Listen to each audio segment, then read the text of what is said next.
slide should have sent to salesman already. That they should be passed to you later on. By right, if you did join in the webinar last week, you should also get an email about the recording as well. But if you didn't, you may try to look for your salesman. Okay, good morning, everyone. Is your side able to hear my voice?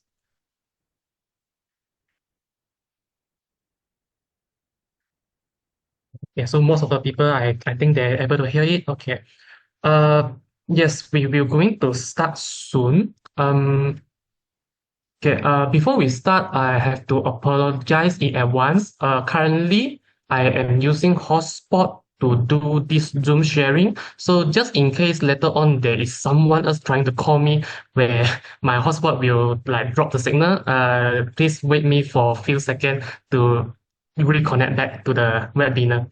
And another thing is, sorry for the low quality voice because I'm using laptop mic. So the voice maybe is like not as clear as possible lah. Yeah. Also, if whoever are still no sound, I think you might need to change your audio setting because possible you are using earphone. You need to change the Zoom to utilize your earphone instead.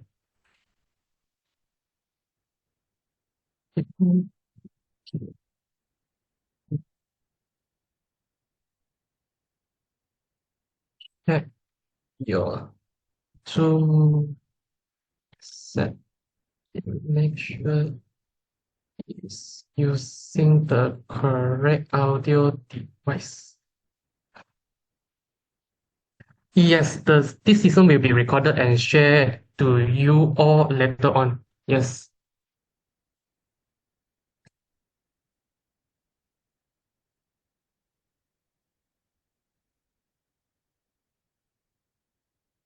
So I will start the recording now and then we will be start going through the slide.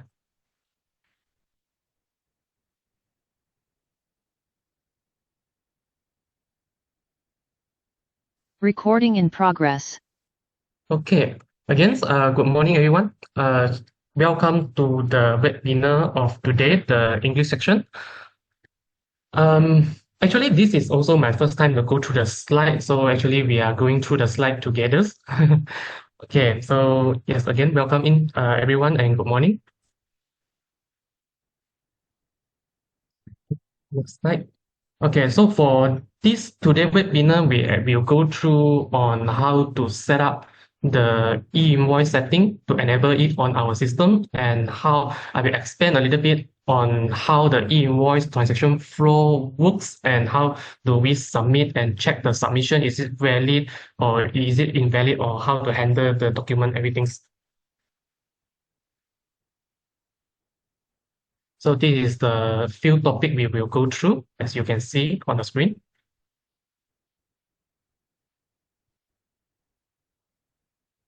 Okay, so first, how e-invoice works. Okay, so basically it's like whoever are doing the supply of the goods, they have to issue the e-invoice to the buyer. So this is roughly what is the flow are, but this is not the flow of our side. This is the flow of like how the government side handling. This as it's not related to our system, but it's the general flow of the government. So I will skip this part. But basically, it's just like whoever are selling the goods, they have to issue the invoice and wait for the validation. You will get notification when the e-invoice is get validated. You can share the QR code where you can check whether the e-invoice is successful or rejected or something. Yeah. Also, you can check the history on the MyInvoice portal. Okay, for our software part, okay, so how our smart e-invoice work. So at first you have to assign us as your intermediary where we submit your e-invoice on behalf of you using our account. We are submitting your B2C cash use, your self-bill, where we also have self-bill solution.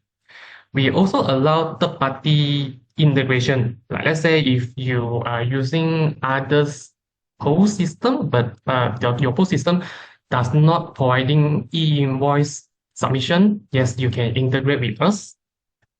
We link to LHDN. For whoever start on January next year, you have 6 month consolidated grace period. So it's mentioning here where if you start on July, you should have also 6 month consolidated period until end of the years lah. Yeah. You also can submit your e-store sales, your B2B sales, and by right marketplace sales, you doesn't need to submit lah because your marketplace should have helped you to handle it already. Yeah. Yeah. So again, this is how the process work where about auto count accounting, the marketplace, the inventory is linked directly to our Dynamod, and where third party is go through our SAP, Smart E-invoice platform. Whole system also is go through our SAP, and our Dynamod will communicate with the LHDN to send the validation and get the validation status. So this is our success case we already implement, which they start using on the October this year.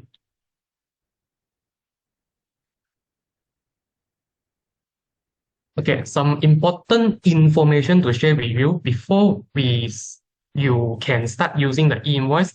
Something to take note is make sure you check your Dynamod version. Is it like at least it was 2024.3 build 0 and at least had hotfix 2, but hotfix 3 or 4 is like best advisable lah. This is the best one. Yeah. And for Touch Post or Touch FMP, if you're using Post, make sure it was at least 2024.3 build 6. For Dynamo version, you can view it on the login screen or after you log in, you look at your top left on the title, application title, it should have mentioned what was the version you're currently using. Yeah, and for the post, you only can view it on the login screen below the number pad. On the login screen below the number pad, it should have showing the version. If your Dynamo or Touchpad version is not at least this version 2024.3, if you know how to update the version yourself, you can proceed it. If you doesn't know, you can contact to help desk to like make an arrangement schedule for them to help you to proceed the update. Yeah, also you have to make sure your Dynamod license have a valid e-invoice module has been subscribed. This one you may inquiry with your salesman. Yeah, your salesman should be know whether you has been successfully subscribed our e-invoice module already.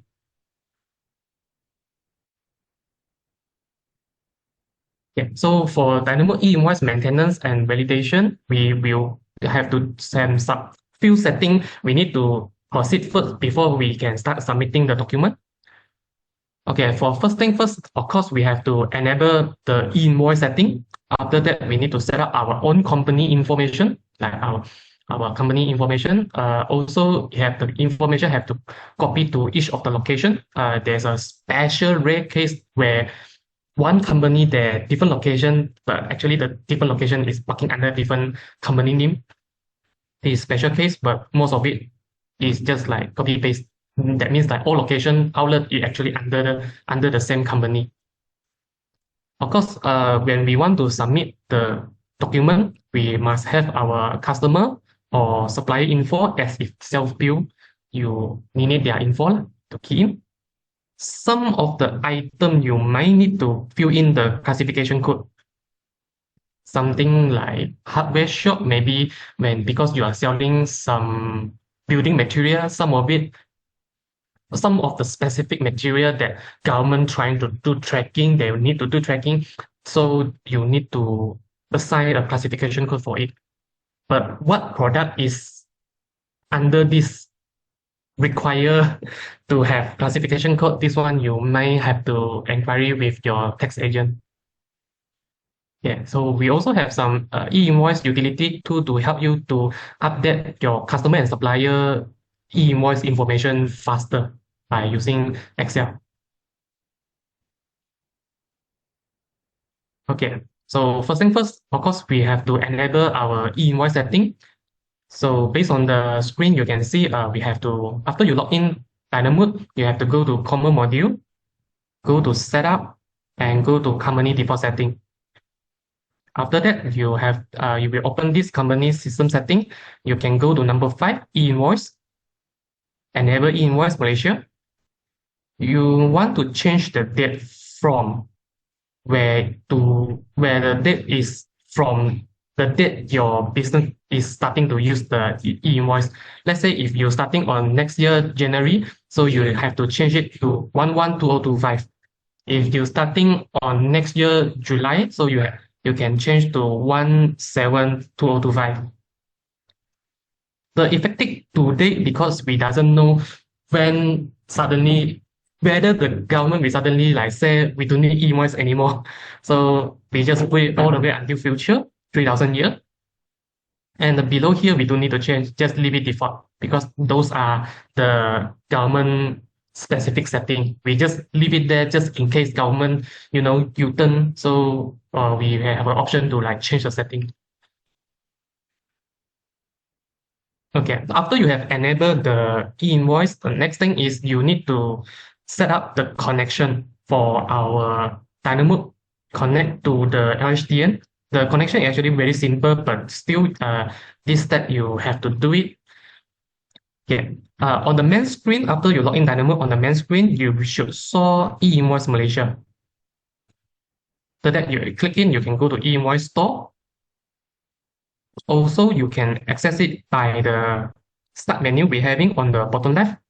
Go to number 7, e-invoice Malaysia, setup e-invoice store. Oh, sorry, just now after you click e-invoice Malaysia, you're supposed to go to setup first, and then you can click e-invoice store. Okay, because this is a new module. As in a new module, every time when you upgrade to a new version, where there is a new module, you must enable the permission first. So actually, you should go to Common Module, System Security, System User Group, highlight your administrator group, More, Access Right Configure, and you need to allow to access e-invoice Malaysia. If not, when you're trying to access this button, it will prompt that you have no access. Because this is a new module, you have to enable it. Okay, after you have clicked the e-invoice store, you will come to this page. E-invoice store page. You just need to create a new record, fill in, give it a store ID. Actually, you just like key in HQ, description also HQ, also can, no problem. And after that, you need to click more. Depends you're trying to do it as a actual production live data, then you have to use set production URL. Or if you're trying to do some testing first before the e-invoice start on January, you have to set it to sandbox URL. But if you're trying to set up a sandbox URL, there is some extra step you need to do. There is on different slide of PPT, where we doesn't talk about it on here. Yeah, so if you did need to set up a sandbox, maybe you have to inquiry with your salesman for it. Okay, so for the actual production, you need to click this set production URL. After that, you can click more again and click set intermediary configuration. Okay. After that, also you need to remember below here, you need to change it. The client login option, you need to change to intermediary system. Because if you did not change it, by default it was showing, it was highlighting this taxpayer system, which means you are actually submit the sales yourself instead of we helping you to submit, where this is totally different kind of configuration. You also have to pay extra 2,000 per year for the government because of the certificate kind of thing. So if you're using our e-invoice service, usually that means you are letting us to help you submit on behalf of you. So you should use the intermediary system. So you have to click this. Okay, so basically click new, store ID, description, also effective date. Effective date you need to change to the date that you start using the system. If you are trying to use the sandbox, that means the effective date is as soon as possible lah. If you're setting this as a production, it's supposed to be the actual starting date. Okay, so after that, change to intermediary system, this tick, and then click more, set intermediary configuration. After you click this set intermediary configuration, you have to wait, even though it have to be 1 minute or 5 minutes, you have to wait. It's because the moment after you click it, it actually trying to connect to server to capture a unique ID for you. So after you get the ID, it will show here, client ID and client secret automatically. If this two is blank, you shouldn't click save first. You need to wait until client ID and client secret showing, then only you can click save to save this record. Okay. So once you have e-invoice store set up done, next thing you need to do is you need to do e-invoice project. It's just beside the e-invoice store just now at the main menu, e-invoice project. If you're on the menu, is the e-invoice Malaysia setup and e-invoice project. So just now we're on the store, now we go to project. At this screen also almost the same. You just create a really basic lah. You just create a new record. Project ID and description, you can just write it as HQ, no problem. Effective date, again, you have to fill in. If you are doing sandbox, of course, as soon as possible, as today, or effective date is starting of next year, January or July, sorry. Okay. After that, store ID. You can click this three little dot. It will prompt a screen. Supposedly inside only have one record because you just now just created one e-invoice store. So you just select the record, it will be selected, and then you can click populate task. After that, the task ID will be auto-generated. You don't need to change anything. Just click populate. After that, you can click save. Simple as it. Okay, after that, we can, okay, basically that's the first basic setting. We still have other basic setting we need to set, like for our company teams thing, those are later on. Okay, so what is the intermediary and how to set us as your intermediary in My Invoice portal? Yes, you need to go to My Invoice portal to set us to give us the permission to help submit the e-invoice on behalf of you. But how to do it? Okay, actually this explanation now is in intermediary. Actually, LHDN provide us two methods to submit the e-invoice. One is by manually through the My Invoice portal. You have to submit manually one by one, or by API integration, where by using API integration, you are either using assign us as an intermediary and use our software to help you push the data to LHDN, or you have to register yourself, like just now that taxpayer thing, like you need to buy a cert with government and then submit it your own self, but actually you're still using the API we have designed, just like two different methods. But yeah, we're actually using API method for now, because you're using our Dynamod system. Okay. How to give us permission to help you submit invoice on behalf of you.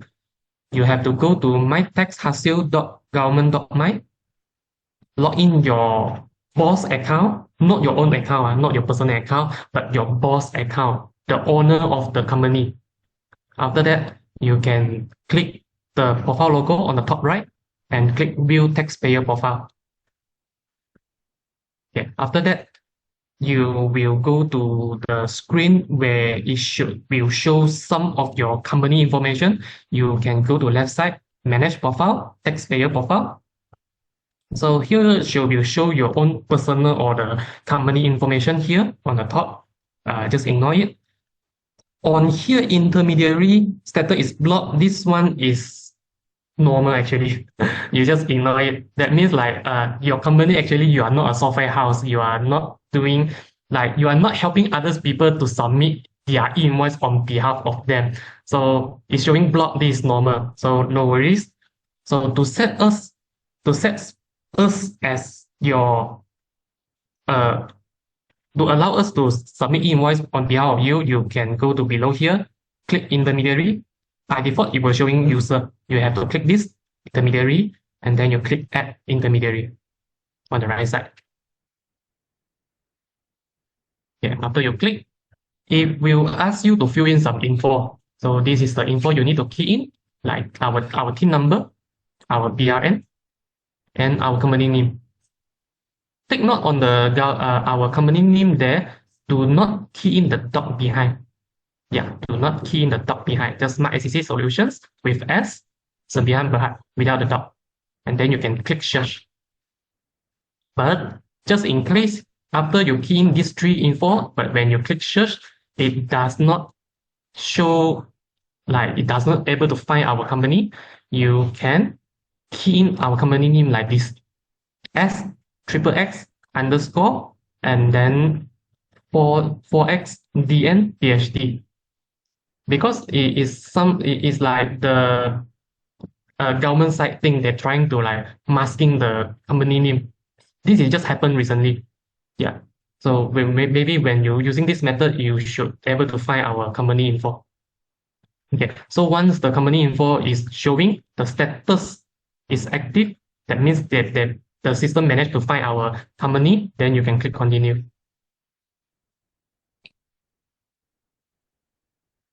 After you click continue, you have to set the permission for us to submit the document on behalf of you starting from when. So as soon as possible lah. Even though you might start using it on next year June, but you can still set it as today, no problem, because it won't work until the day your company is allowed to submit the invoice.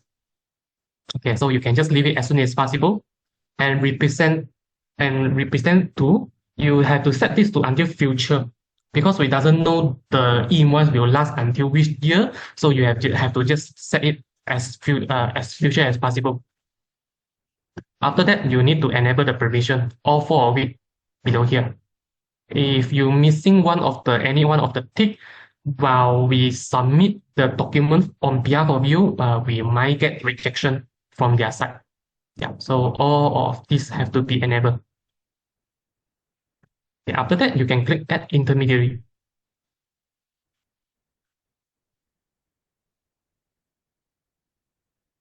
When you successfully add us as your intermediary, you should show this screen. Under just now the intermediary page, you will show our company name, PIN number, BRN. We can submit your sales on behalf of use from when until when. And if you scroll it to the right, you will see the status is active. So it means you have successfully assigned us to help you submit your sales. Okay, next thing. Yeah, this is where just now I'm trying to mention. Other that we have to enable the e-invoice, we have to set up the e-invoice store, the e-invoice project, and we also must have to set up our company info, of course. So company info and location info actually and basically the same thing lah. We actually do need to like key in one by one on your location. Like maybe some of the customer, you have multiple outlets, you have a lot of location. Don't worry, you do not need to key in your location the information of your company to your location one by one again. There is a button to like one click copy all. You just need to set up on your company. Okay, so what info is need to key in on your company there is your registration name, your company name, and your company PIN number, your business SSN number, but the new one, not the one with like dash alphabet behind, just the pure digit one, the new one. The SSD number if you have tax, tourism tax number if applicable. Your contact number, supposedly contact number is your accountant number lah. So just in case anything happen, LHDN should contact who? Your email to receive the e-invoice, inform any notification. So supposedly also your accountant. If best, try to assign a email that for the accountant department instead of personal email. If just in case your accountant resign, then the email no people to access again. So if using accountant department, yeah, anyone can have the access, like the account can be passed on. Yeah, that better lah, just for future proof. Okay. MSIC code. Your MSIC code can be get it from your My Invoice portal. Your business activity description, supposedly the moment when the company is being registered, SSM, they already ask you like what your business trying to do, what business you're trying to do. There's a description there. You can like copy it, and your company address, of course.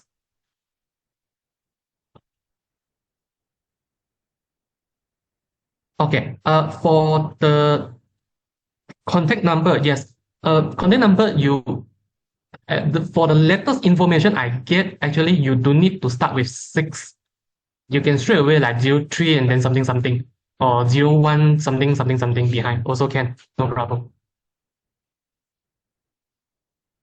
But try not to put any symbol on it. No symbol, no spacing, just pure number. But you don't have to start with stick. Just start with 0 is okay. Yeah, so for your MSIC code, where you can get it, okay, there's a link to show you the template from government, from here, or your taxpayer income tax return form should have show it also. Your company SSN number should have your MSIC code as well. And the template, you also can view it on our system, where you can go to e-invoice Malaysia, set up e-invoice code table and e-invoice MSIC.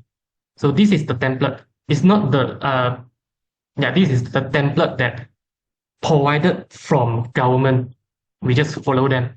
Yeah, but in a rare case, just in case the moment when you're trying to select the MSIC code from the list in our system, it doesn't have the code that your company currently using.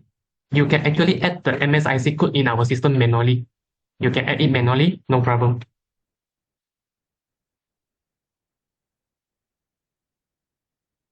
Okay, so next. Yeah, so this one is a step for configure your company info to our Dynamod, where you have to go to common module, setup, company, edit info. I mean, after you click the company, the screen, you should click edit info first, because we already enabled the invoice function earlier, the step. So now you can see there's an extra tab, e-invoice. You can click e-invoice, and this is the place where you have to key in your information here. Your company register name. Do follow your SSN there. Some company they have a dot behind per heart. Follow it. The dot is important. If you have the dot on your SSN, follow. If your SSN doesn't have the dot, you can just give it lah. You don't purposely put the dot where your SSN don't have it, and you don't miss the dot if your SSN have it. Yeah, so this kind of important. Okay, so your T number, your company register, for sure it will be BRN by SSN number. So this is your SSN number, the pure digit one.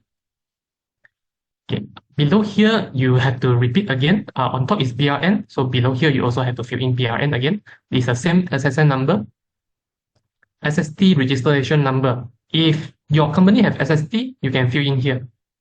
Let's say if your business have sales tax and service tax, you just key in either one of it, whichever tax that you use the most, because you just fill in here.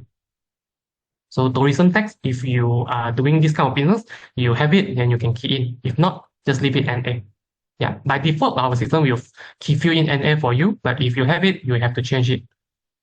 So email, yeah, just now we did mention email. Put your accountant department, your MSIC code. When you're trying to change it, make sure you delete the wording here first. The wording here you have to delete, then only you click the 3 dot.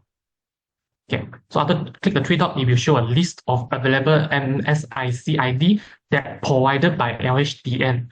Just in case you did not found the MSIC ID you need, you can actually click add new record on bottom left, just like the other function. So you can key in the ID yourself, no problem. So after that, your business activity description, you have to key in here. and the contact number. Again, you don't need to start with numbers, don't need to start with 6. You just straight away 03 or 01 something, and you are only allowed to key in one number. Same goes to email, only one. Only one email, one contact number.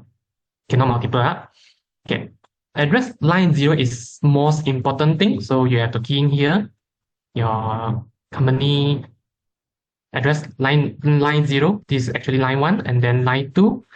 Usually the address end with line 3, where you will see something like 47100 Puchong, Selangor. So for that, you have to split it. So the 5-digit number actually is your postal zone, and then the name behind the postal zone is actually the city name, and after the comma, that one is your state ID, but the state is by ID. So you need to delete the wording here and click the 3 dot so that you can select the state in the list if you have their own ID inside. Yeah, but some of the company, maybe your address, the place you're located at, maybe the address is 4 line, so you may have 1, 2, 3 line, and the last line is spread out like this. Yeah, so once you are done, you can save the record. If you want to test whether the TIN number you key in and the registration number you key in is matched or correctly, you can click this little star icon on the behind. So if you like try to validate for you, if you don't click it here, it's okay. We have other places to click it. We will mention about it later on.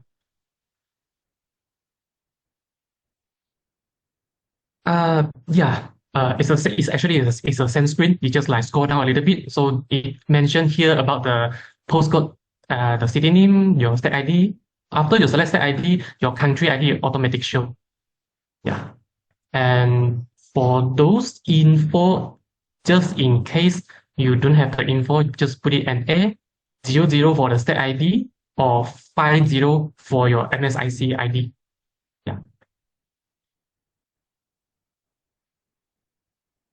Location, yes. So just now we did mention if you have a lot of location, no worries. You just okay, sorry, one by one. Okay, we go to common module, go to setup, go to location. So after you will open a screen where you can see all of your location inside, you just go to one of the edit, then you can click the clipboard on the right side. It will straight away copy all your company information over to all your location. Instead of just have to fill in one by one again everything, you just click the clipboard icon. So it will copy all of your company information to all your location. That's it. So you no need to like verify again. Basically, if your company information is correct, then all the information copy over will be correct as well. Okay, skip. Okay, supplier, buyer, and their information. Of course, we have key in our information. Of course, we need to key in our supplier and our buyer information also lah. That means like C to B2B buyer, or supplier to supplier, also B2B actually. Okay. So the information we need to key in actually is same as our company, but this is their info. So basically the same. We no need to go through everything again. Yeah. How do we key in those information? If you're trying to manually key in it in the system, you can just go to the setup. Like example, if you're trying to do the supplier one, you just go to supplier module, setup, supplier, search for your supplier, edit, scroll down, you will see an e-invoice tab. So click on the tab, then you can fill in the info. But actually for supplier, usually you doesn't need to fill in their info because you do need to issue e-invoice to your supplier. Your supplier should be the one issue e-invoice to you because they sell you the goods. But why we allow you to key in here? Because maybe your supplier does not entitle for e-invoice or they didn't enroll to e-invoice special case, or maybe like the yearly revenue is less than 250K, I believe that's the last info, or your supplier is start on July. You start on January, but your supplier start on July. So the first 6 months, you have to submit self-bill invoice to your own self. But after on July, you can untick it and let supplier submit the invoice back to you. instead of you submit it as sales bill invoice. Okay. So you can get your supplier information, you have to fill in basically the same thing as our own company. Their company name, their TIN number, PRN for sure, and then their SSN number. Just in case the supplier was represent as personal, then it will be NRIC, not BRN. NRIC is personal, and then registration number is the IC number. Okay. After that, basically the same info below here, fill in. Yeah, basically the same thing. Yeah, we just get it and then we fill in here. Yeah.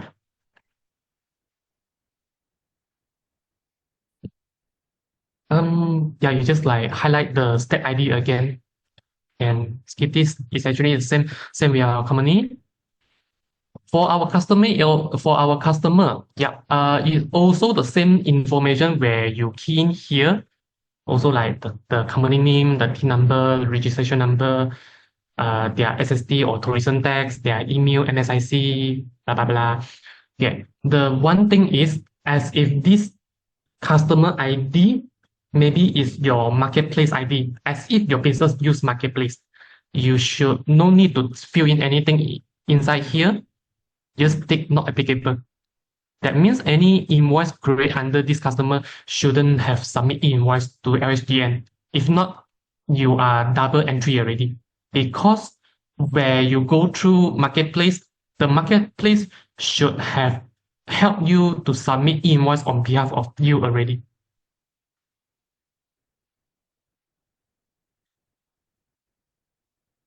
Okay, so for your online store, it's different. The one just now I mentioned is marketplace. Marketplace, they will help you to maintain. But your online store actually is your considered as your outlet, but it just sold online. So it's you shouldn't tick enable not applicable. You have to submit. Yeah. But that one if slightly different step later on. Okay. So let's continue first. Just in case your buyer or your supplier was not from Malaysia, you can actually use the general TIN number. When you key in the invoice information, of course we will have their company name, right? So their TIN number, we can just click the T behind. General TIN 10, 20, 30, or 40. So each of it is for a different purpose. For non-Malaysia, if it was your buyer from non-Malaysia, then you have to use GT20. If they supply stock to you, then you can use GT30. Yeah, for government department that purchase with you, you can use GT40. And for general, this one GT10 is for you to submit the consolidate. Yeah.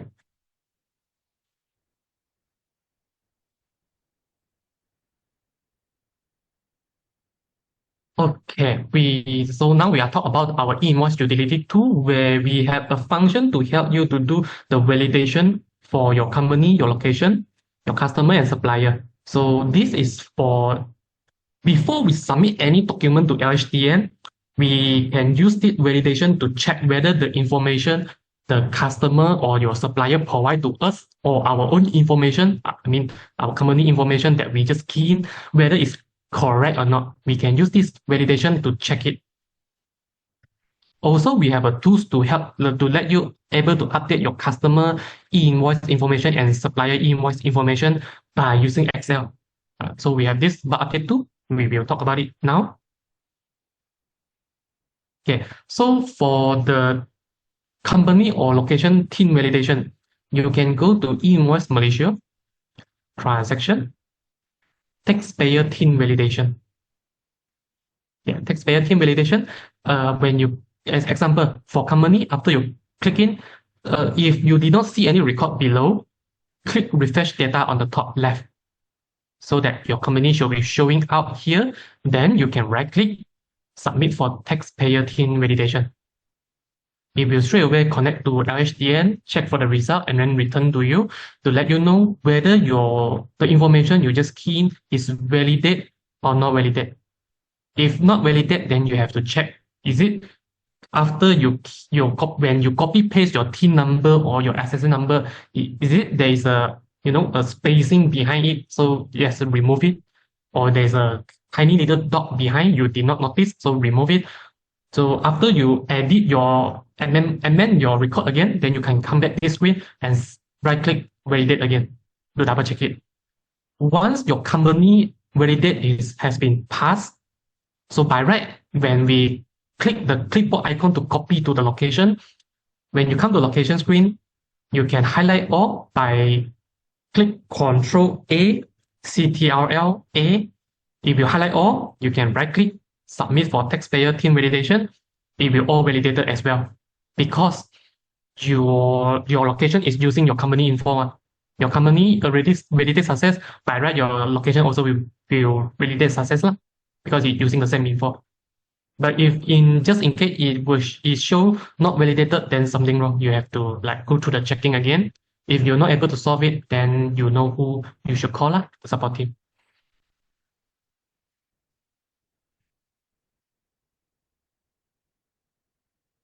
For customer and supplier, yes, we also can do validation for it after you have updated it manually in the system directly, or you use just now we mentioned, the update tool, by import with Excel. After you import, you can also come to this screen by customer or by supplier.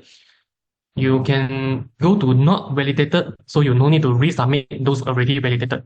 Go to not validated. Also, sorry, just in case all the records is zero, click refresh data. So you will get your customer information or your supplier information. Then you go to not validated, Control A, Ctrl A. So highlight all, right click, submit for text validation. So it will try to like validate all of it. When you have too much of customer record here, it might take a little bit time. So maybe you can do it when you're going out for lunch, you just leave it running there. Yeah. Okay. So for your supplier, it's the same step as well. You open the screen, click refresh data, go to not validated, Control A to highlight everything, right click, submit for validation.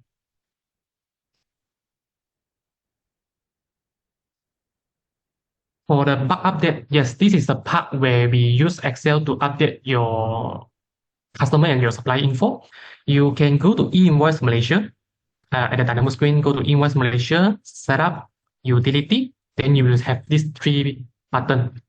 Actually, you should only use customer and supplier because your location can one click copy from the company, so you don't need this. Okay, so for customer and supplier, after you click it, it will open the same screen. No, actually not the same screen. The same looking screen. Okay, and then you need to select your format ID. If you're doing customer one, when you click format ID, you should only saw customer invoice.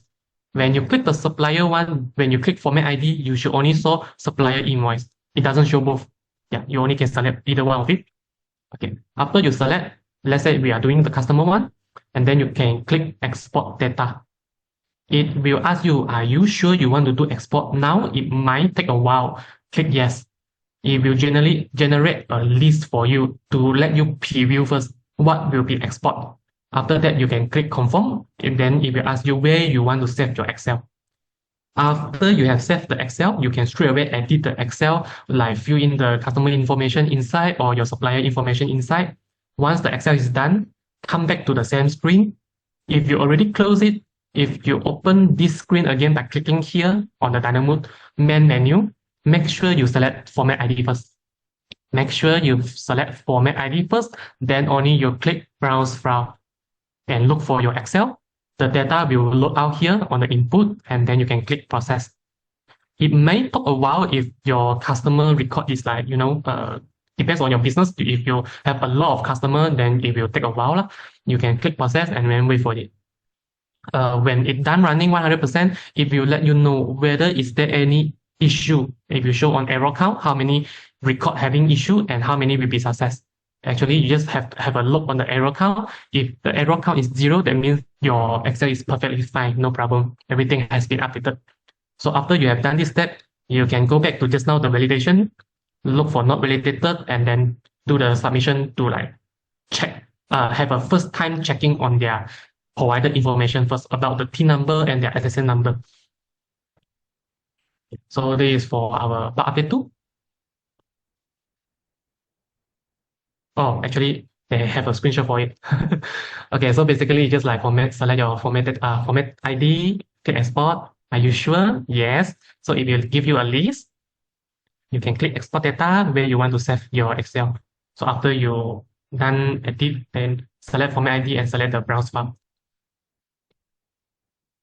This is a sample of the Excel template after you export. So actually inside, you can see the Excel column, the title of it is kind of straightforward like, as what you can see on the customer screen. Earlier just now we mentioned we have to fill in their registration number, their TIN number, their registration number. And if this is BRN, then you have to key in BRN also. Registration name, the e-invoice origin name is their company name lah. Remember, if your Sambihan Berhaf have the dot behind, follow. Yeah.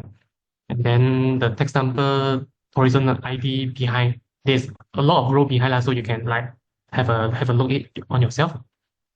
Yeah, so this is one for import. Okay, for item we have item classification ID and item text ID. Your chart or account also have the same thing, item classification ID or item text ID. So how do you set it? Okay, before that, okay, what is classification code? So classification code is to define the category of product you being service, bill or sell to customer. Maybe is something that government trying to keep track. Yeah. So there's a list on government website. We also have copy everything and list it on our system. We will update as well when government side update.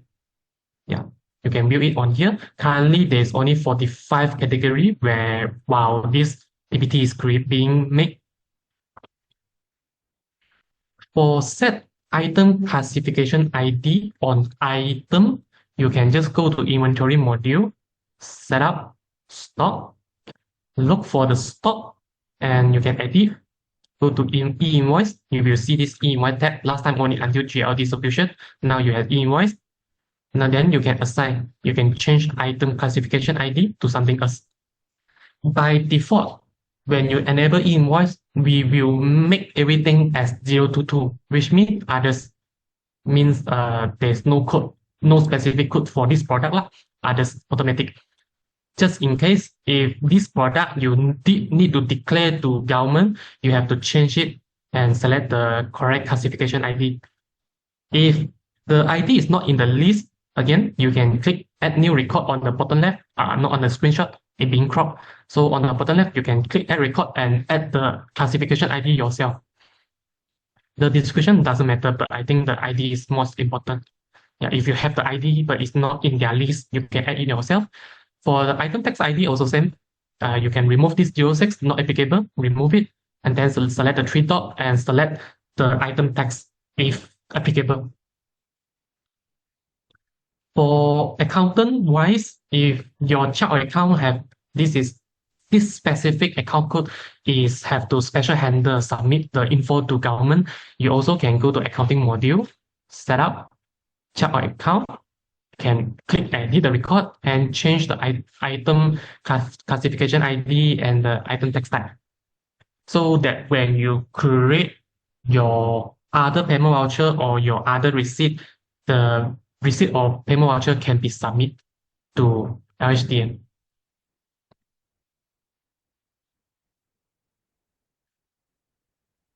Okay, so we are going to the e-invoice transaction flow. Yes.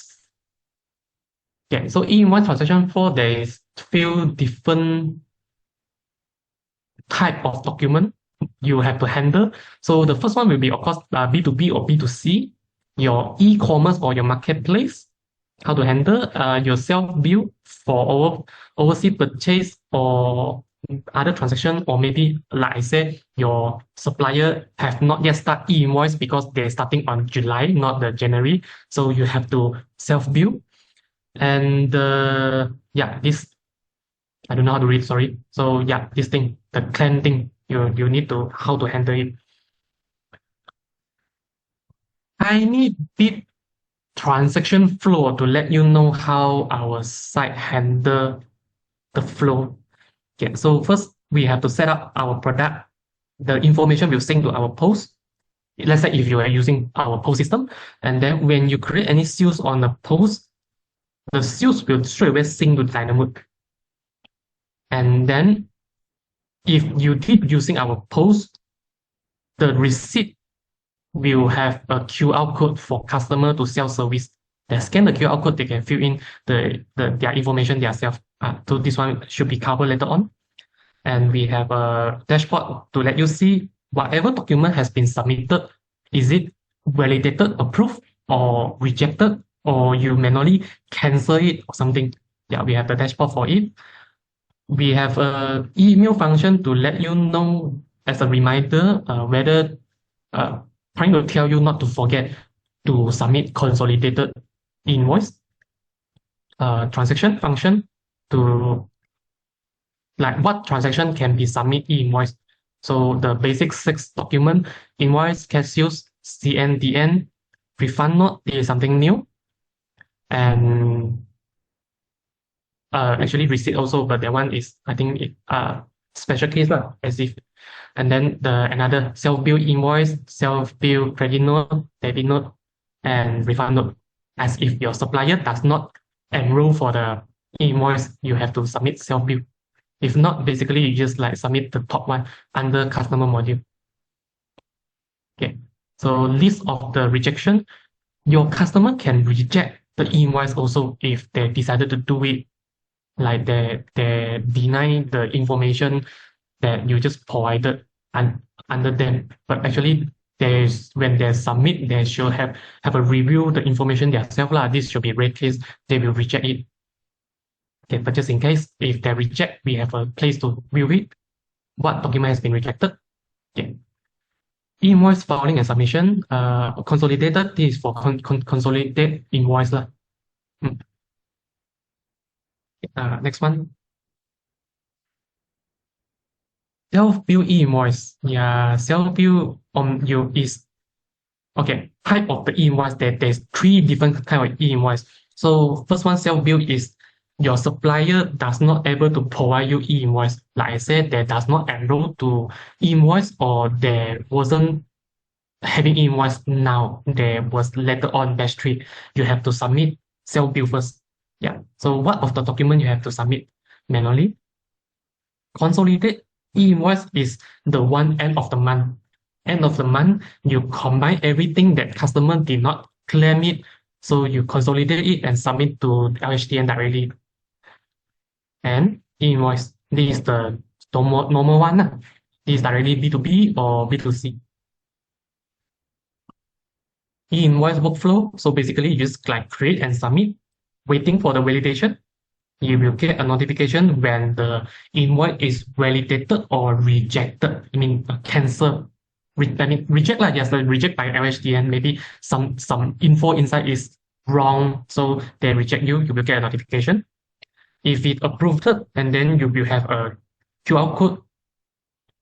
And you can share. They can scan it, and it will bring them to LHDN website and show the information like what document number, which company bill to which company, and the date, things like that. Yeah. Rejection or cancellation, as if they manually reject the invoice that already approved, they can reject it. As if any, and then you also can get a summary of invoice already submitted at your My Invoice portal after login with your boss account.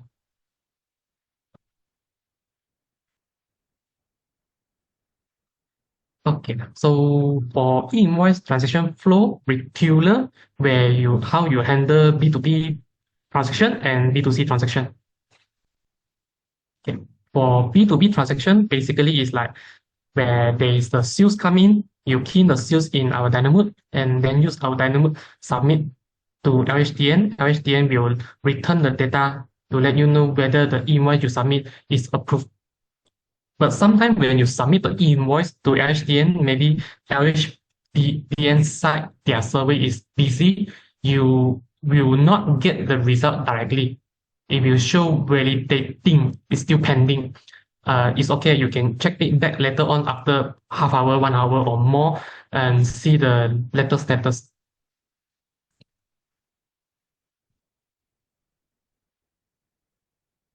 Okay, type of the e-invoice that we can submit.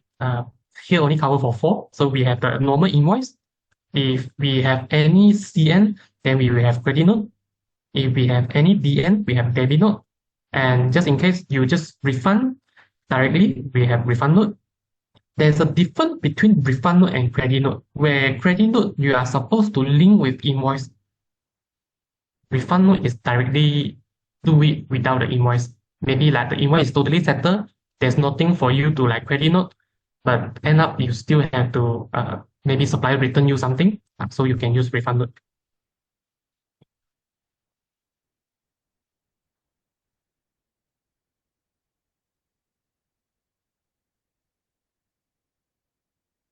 Okay, so the key difference between credit note and refund note, okay, is mentioned here. Like credit note, you sold 200, this is a sample, you sold 200 office chair and issue invoice, and 8 unit is 40, so you refund him the 8 unit only, you are issued credit note because there's no payment involved yet.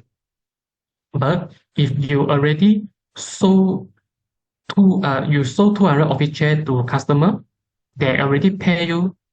That means the invoice already settled. So you have nothing, you don't have any balance for knock off on CN. So you are straight away creating refund note, refund the amount to the company. It still affect your item quantity. It just that depends how you handle the amount of payment, the money. Yeah. If the invoice has not yet paid, you should use CN.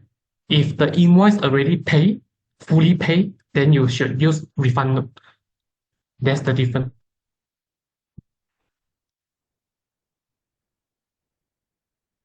For the refund note function, if you're using old version, you won't saw it. After you update to new version, it's on the same screen where you saw the credit note, it just beside it, refund note. Only appear on new version. If you are on the old version, you won't saw it. Okay, so sales invoice. This if you're doing a manual customer invoice, this is just a sample for you. How do you know whether the document has been submitted, accepted, or rejected, kind of thing? Okay, so usually when we create customer invoice, we are going to customer module, transaction, customer invoice. We create a new document, we key in their information, what item we sell, and after that, when you save, or even though you didn't save, you should notice that there's a new tab, invoice. By default, it was showing open. This is the default setting. That means the document has been created but not ready to submit. This is for yourself to, after create a document, don't allow the system automatic submit first. So you will have a second level of people, like higher access right permission people, to like review the document first before they edit the document and change it to ready to submit, and let system submit the document automatically if you want to have control on it. Because if we let the system automatic ready to submit, that means your normal staff after create the invoice, they set the document, after let's say 15 minutes, system will automatically help you to submit, no matter the information inside is correct or wrong.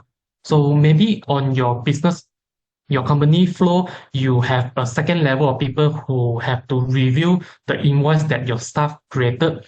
So by default, it's open, so it doesn't submit. The second level people can review the data, the document first. If everything's fine, he can change to ready to submit and let the system handle it automatically.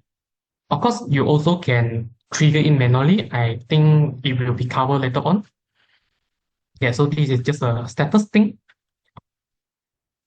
Yeah, if you scroll down a little bit, so because this is customer invoice, right? So customer information will automatically fill in here based on customer card file, as if you did maintain it nicely.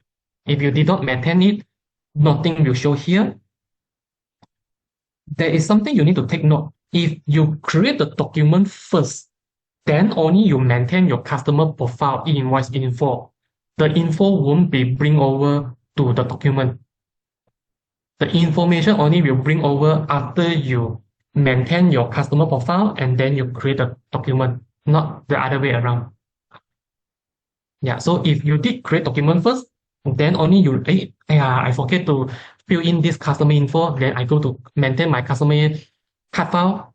Sorry, you need to come back to this document and fill in the same info yourself again, just this one time, because you create document before you maintain their card file. Yeah, yeah. But if let's say you're trying to do the submission manually to make it faster, because like I said, we by default when you create a new document, it always on open. When whoever have higher position, higher level, they review the document, they make sure everything is okay. If you want to let system auto handle for you, you just change it to ready to submit, then save. Edit document, change to ready to submit, save. This is for let system auto handle for you. But let's say if you want to self handle it, you want to submit it as soon as possible, no problem. You can just go to more, e-invoice action, submit document. A screen will be prompt. This is the information of the document. You just click submit. So our system will directly send this document information to LHDN. You will get the result within 10 seconds to 1 minute, depends on your internet speed or the LHDN server response speed. If validate success, you will straight away at the screen.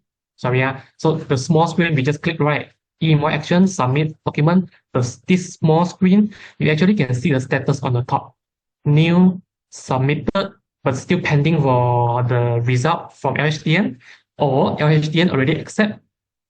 Invalid means something wrong, so they reject the document, or cancel.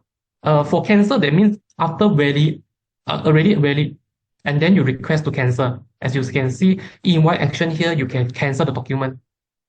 Because any document after you have been submitted, it already valid or already submitted, you are not allowed to edit the document content. Like let's say you accidentally select the wrong item, you key in the wrong quantity, you key in the wrong unit price. As long you has been submitted or valid, invalid, you are not allowed to edit the document. But as long you are still within the 3 days, you can click more, e-invoice action, cancel document. You can request to cancel the document, but also you need to wait for LHDN to approve the cancellation. Once the status becomes cancelled, you can now edit the document, change the information inside, recorrect it, and then save the document. You can submit again, no problem. As long the document date are still within the 3 days. Okay. So like just now, if you submit to LHDN, it valid, so you can see it highlight to valid. And then you will get those UUID. Those are the unique ID.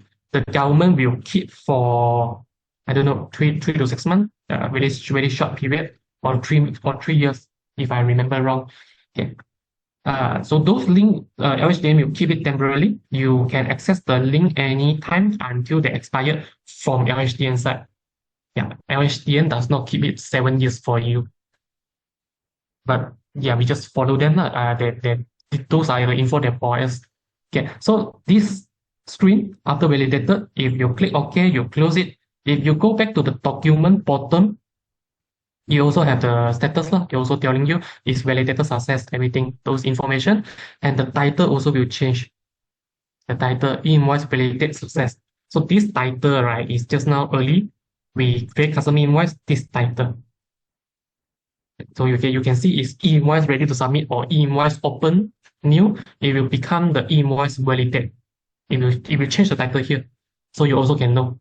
If you are not highlighting, if you are not highlight this tab, that maybe you're on the detail to view the item, this tab actually has color code. So if it was validated, it will be green color. So based on the color, you also know whether this document has been validated success or not.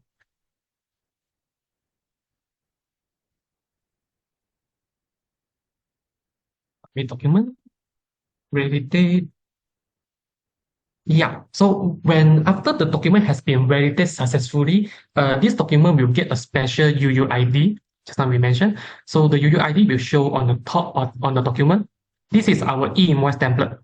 Yeah, so the main important thing actually all 55 field inside here actually is also important. But the main thing is the UUID, here this long random generated number and the QR code. By right on LHDN side, you are not allowed just to show the QR code and the UUID on your existing format. You are supposed to show everything that 55 column, 55 field that LHDN specified, you need to show it. So by right, you shouldn't like amend your current format and just add in this UUID and a QR. No, you have to do another way. You need to use your information and edit our e-invoice template to put your info inside here. Those info we're showing inside here is the info that LHDN require. You can change the position, the layout, everything, but you shouldn't remove any field of it, any field of here. So those fields are required by LHDN.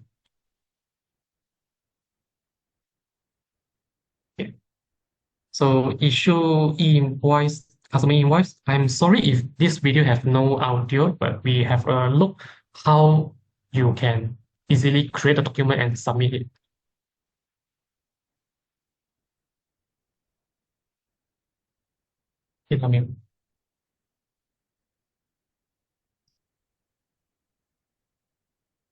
Yeah, so you see validate success, the name will change to green color.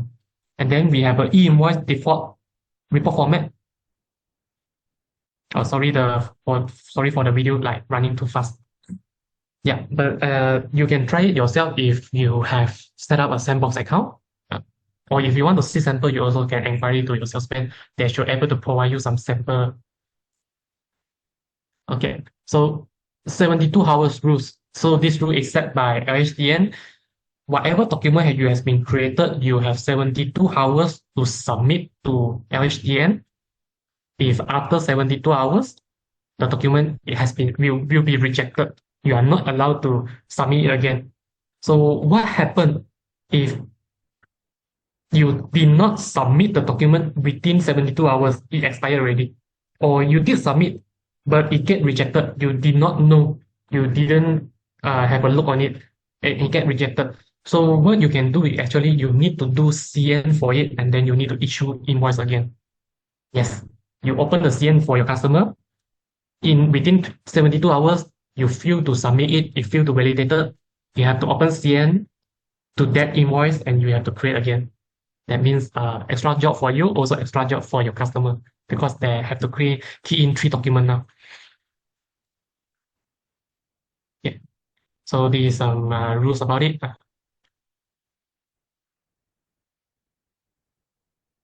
Yeah. Cancellation transaction, as I mentioned earlier, if let's say after you submit, it was valid already, as you can see on the status, it was valid.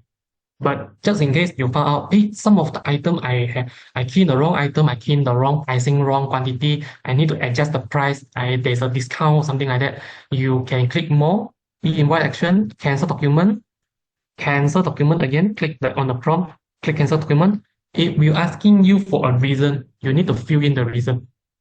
So then this reason will be submitted together with the document request sent to LHDN. And I'm not sure whether the LHDN side is like human verify manually, but if by computer, it should be auto-approved. But if by human manually, then maybe they will have a chance to reject your request on the cancellation.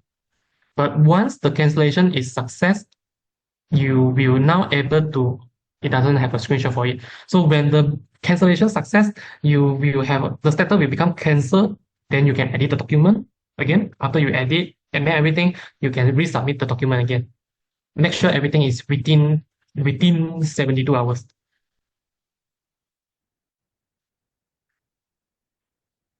Okay, for the credit note, also almost the same thing, but the most important part is when you create a credit note, you key in the item or you use the import from more info from customer invoice, if you're using the manual way, make sure you come to the knock off invoice here and knock off the CN amount to a specific invoice.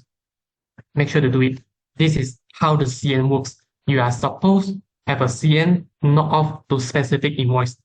If you just straight away doing a CN without knock off, by right now you should use the new refund note because there is no invoice involved. Yeah. So also same, you have their own status. By default, it always open. It always open. So the higher permission staff manager, they can review the document before they decided want to submit or not. Yeah. So about this, almost the same thing. Yeah. If validate success, the link will convert to QR, those UUID things. And now we have a look on the credit note submission. Yeah, so if for credit note by right, you should knock off one of the invoice. Yeah, submit.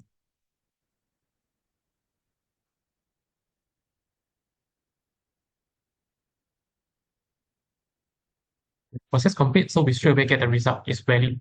Sometimes after time's up, we did not get the status, it will become validating. Yeah, still have to wait. Lah.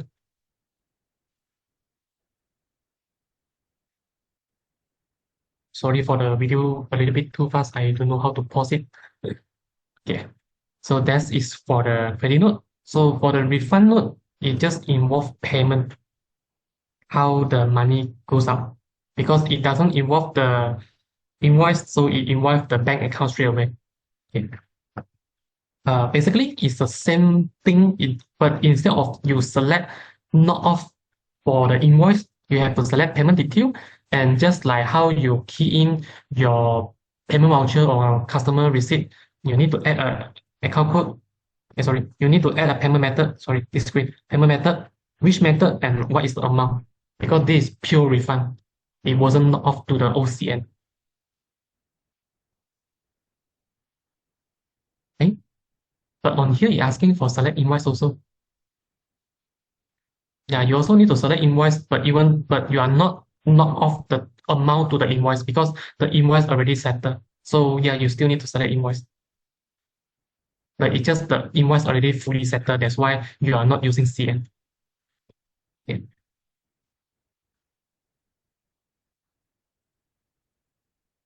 B2C, B2C is more easier lah. I mean, as if you sell to your own customer, if they are, if you are using post lah. If you are not using post, you still have to help them to submit. Okay. As you are a supplier, because you are selling stuff to your customer now, so you are their supplier.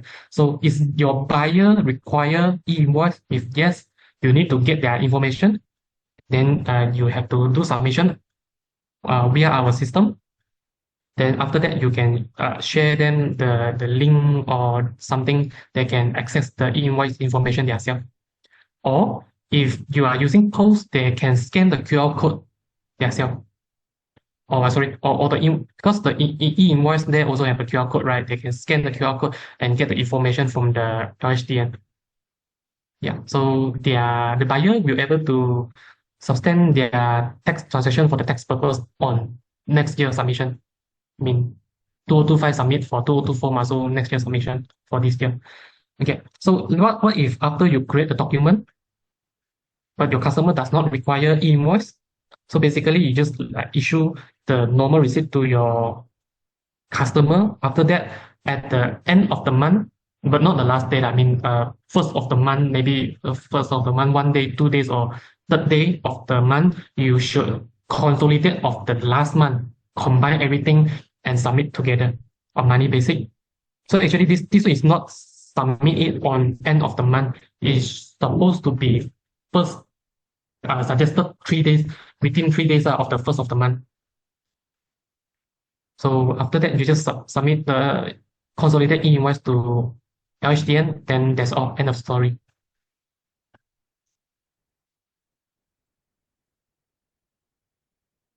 This B2C actually for the Dynamod side, not for the post side. So I think that one will be covered later on. Okay. So B2C, when individual customer require e-invoice for Malaysian, we just need to get their TIN number and we need their IC number or either. I expecting both. So yeah, either one or both. On next year, government did mention they will have a something new apps right there where we can register and then we show a QR code to our merchant. We as if now my POV is I am a customer. I can download the app, register. I will get an account.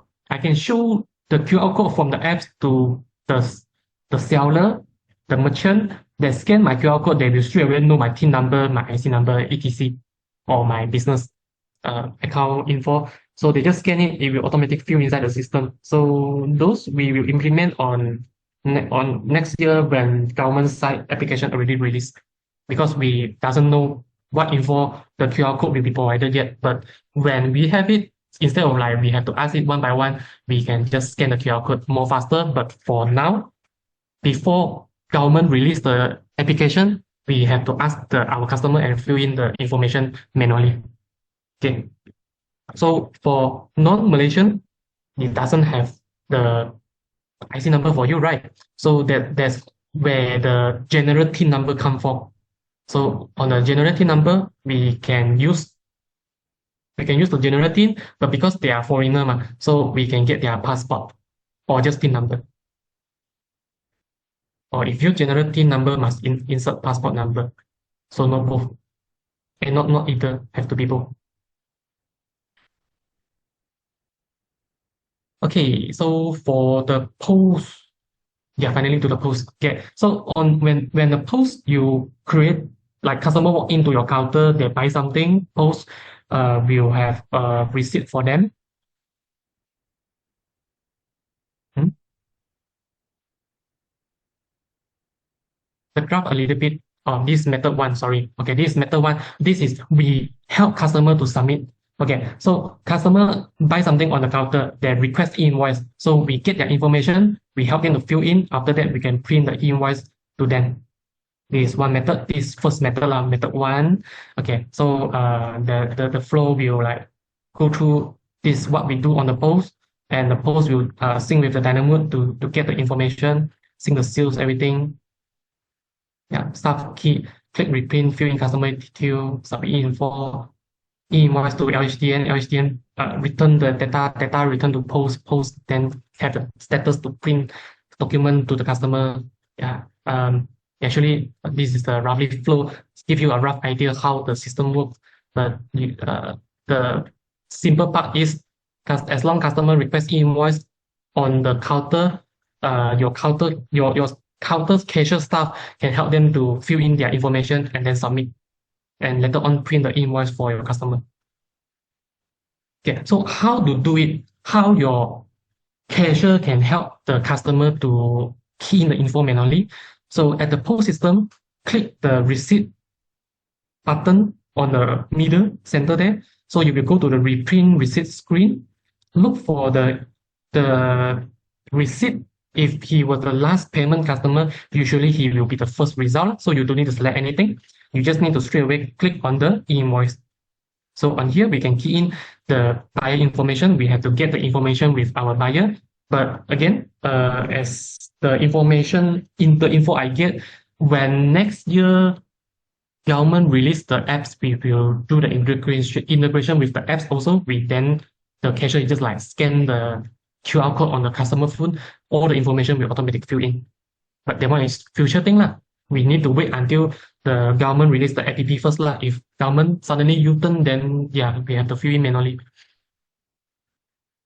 So on this screen, when after you submit the info, you also can know here whether it's submitted.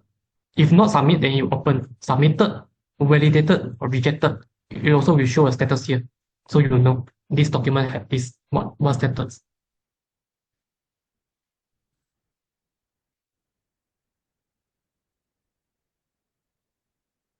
We actually have the function to send the receipt to our customer via email or via WhatsApp.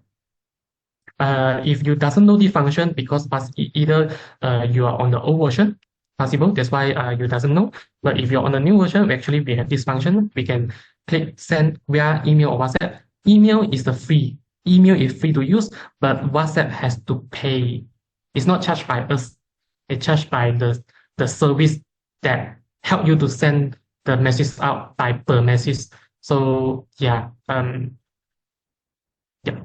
So email is free. If you're interested to set up, then you can inquiry your salesman about it. For the by WhatsApp, if you want to know the pricing, you're able to inquiry your salesman as well. So we have this function to submit. So if by phone number after you receive, you will get something like this: the receipt in PDF, and then some information. The template it will show here.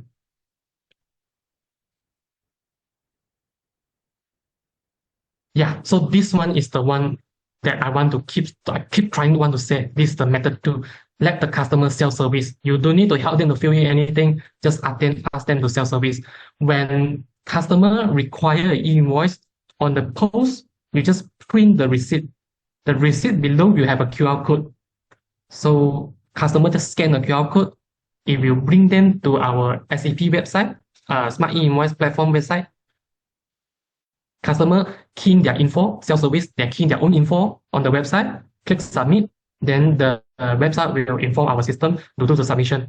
It will submit to LHDN, LHDN will give it the update.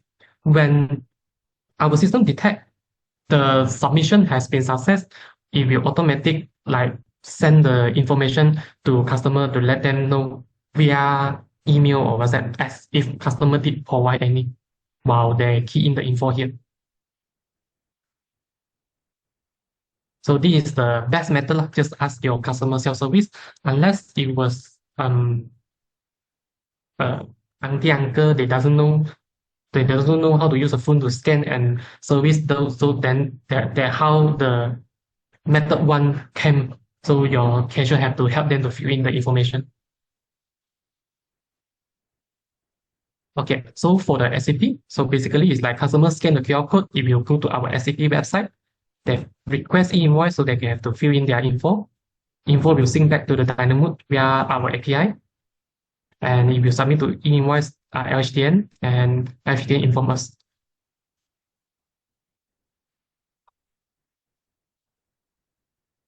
This is a sample receipt that provided to customer. If customer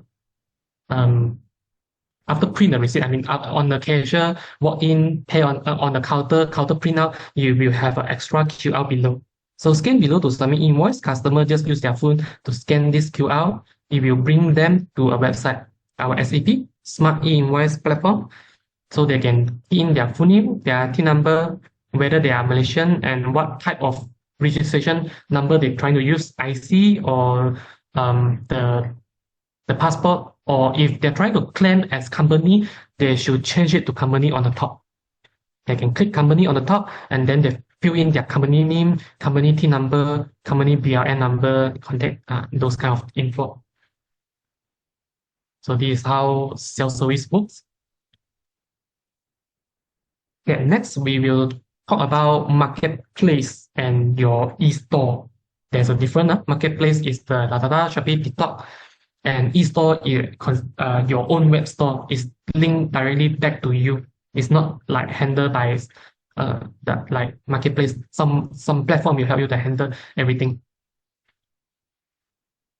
Okay, so for e-commerce transaction flow, when the customer purchaser purchase via the platform, so let's say Shopee, they buy on Shopee, Shopee will inform you, right? You are the seller.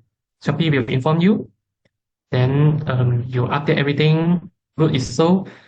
The e-commerce platform will help you to submit e-invoice on behalf of you directly. So that's why you does not need to manually submit again. So there's a flow here. You can read it on the screen. Merchant will use the self-bill invoice to issue e-commerce platform as a proof of income. This one is kind of like consolidated when you get the payment from your e-commerce. E-commerce platform will issue e-invoice for charge imposed to merchant. Meanwhile, platform responsibility issue of e-invoice open request if customer request or receipt if the buyer doesn't request for e-invoice.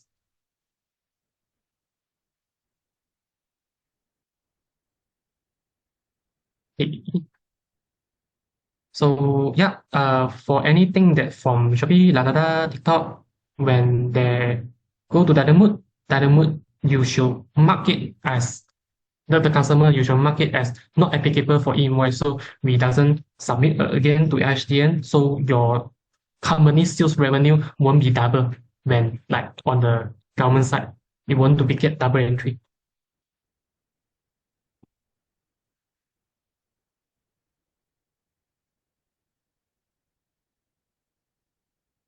Marketplace. Yeah, so it mentioned again on the invoice here for your marketplace example, you have used our system integration, or even though you didn't, you manually key in.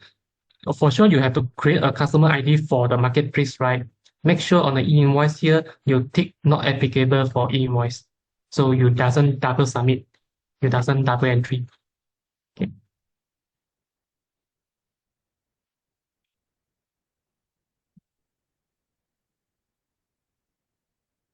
So when you create any document under the specific customer, on the e-invoice screen, it will treat it as not applicable. So it won't auto submit. You also not able to manually submit. Yeah.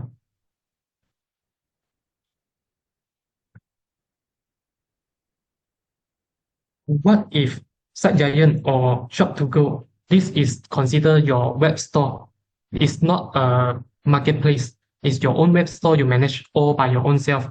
So for this customer, at the end, you are doing month-end consolidate, like the one how you do it on the post-cash sales consolidate.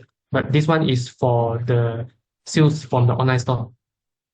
So for this kind of online platform, you did have to submit to LHDN because it Giant and Shopee Shop to Go, it doesn't help you to submit invoice directly. So you have to console it and submit it yourself. But of course, when customer purchase anything from this site and they would want to having e-invoice, there is still method to do it. But I don't think it will be covered on this whole slide. So for that, you might able to inquire with your salesman. Okay, so for the e-store, this is for how you handle the consolidate, I think, e-store buyer file. Okay, sorry. Some of the e-store, they can handle customer each by each. So like when go to Giant, I can register account and then purchase it straight away. The order will park under my account. Actually, I can maintain it manually straight away, like key info under the account. But some of the online store, it doesn't have a customer account base. Then that one will be used the general one for when doing console. So some of the information those info you can key in here for invoice.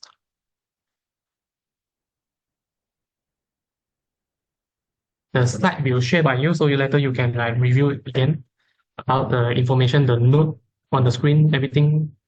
Yeah, so let's say from the ISO, if you have to submit, also able to submit, no problem.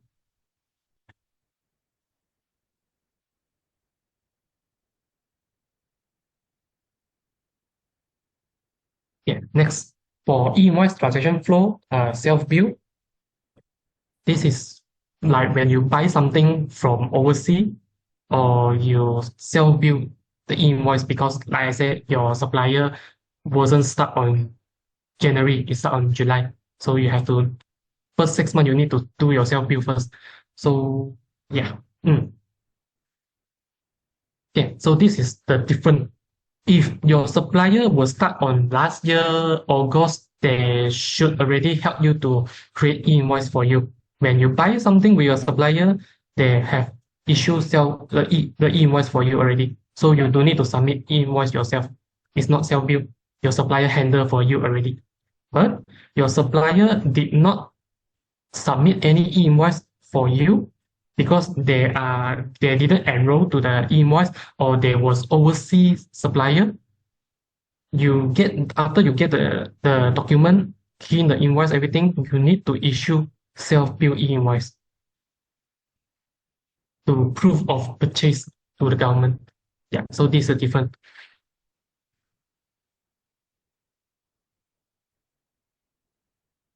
So what type of transaction are allowed to issue self-bill e-invoice? So currently on here we have based on our info, there is 8 type. There is 8 different type: payment to agent, dealer or distributor, etc. Goods sold or service by the foreign supplier. Anything about the goods or import service also. Profit distribution, e-commerce, payout, betting or gambling winner. Okay, transaction with individual, not because you when you're buying something not by business, they usually won't able to submit invoice also. So when you buy something with individual, you have to submit self bill, interest payment, and claim and compensate benefit payment from insurance business. This is for insurance business. Yeah, so as we know that this egg type, maybe there will be more. That one you have to inquiry with your tax agent. Okay, self-bill e-invoice transaction flow. So basically what we are doing is when supplier open bill for you, after you key in, you have to manually key in your some of the general information or you key in your supplier information. If you're able to get it, after key in, then you submit and LHD will respond to you. Basically, like how you fill in your customer info. If you did maintain it on your cut file, then everything should be automatic fill in when you create document.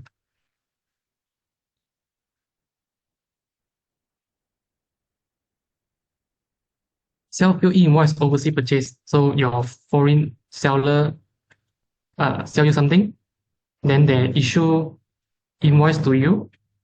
So after that, how do you issue the self-bill?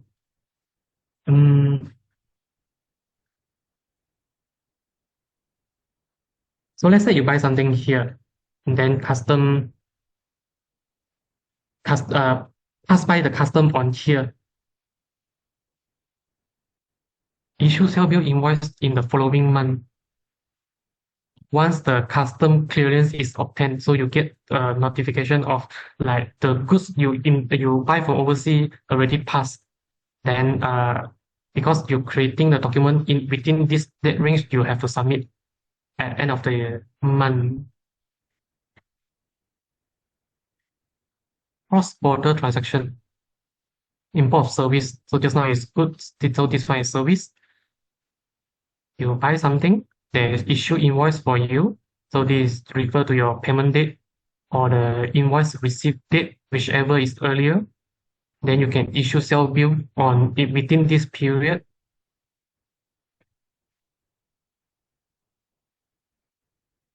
Where sales tax on imports service is applicable, service tax amount required to include. So if the self bill have tax, you need to include together.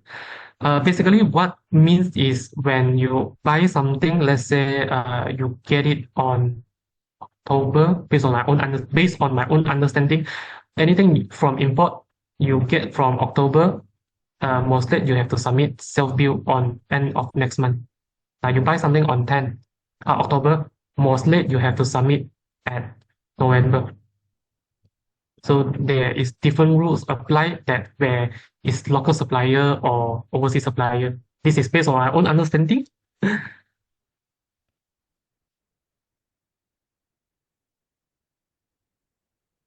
Yeah, so yeah, we back to here again. So when your supplier has to be self-bill, when you set up the e-invoice info, you remember you have to take it's a self-bill e-invoice supplier, then key in their information inside here.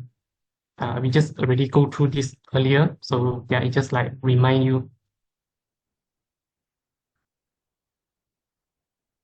Okay, self-bill invoice, again, is something similar like how you create customer invoice, but usually supplier invoice, you doesn't need to worry if your supplier will create the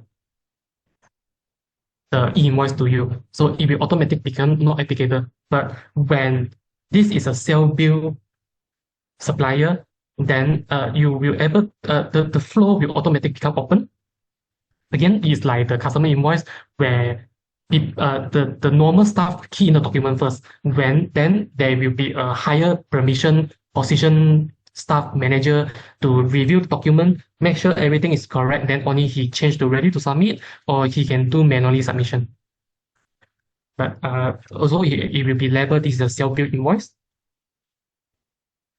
Then below here, the information is again, if you did maintain it on your supplier card file, it will automatically copy over. If you did not maintain there, then you have to manually key in here.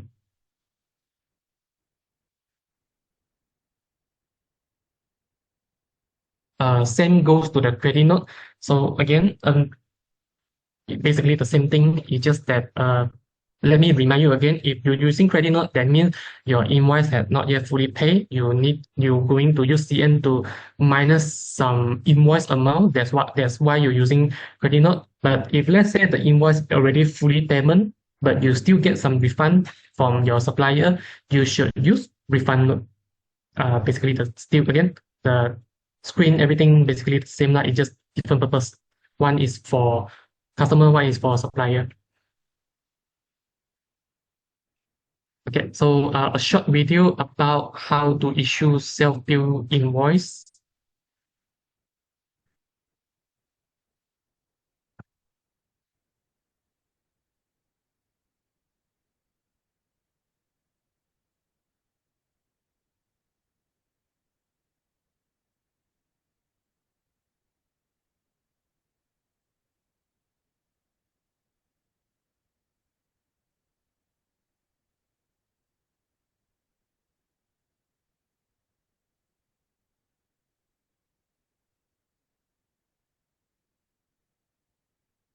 Okay, so the e-invoice, right? Just now, at the end, it showed the e-invoice printing. Basically, the format is standardized for our template is standardized for all document. No matter you are using creating customer document or supply document, the layout will be same. But of course, you can like clone it and customize the report yourself, no problem. Okay, so now for self-bill e-invoice, payment to your agent or dealer or other transaction that is allowed for self-bill. So yeah, this is how you process through the supplier flow and issue the payment voucher directly to the document.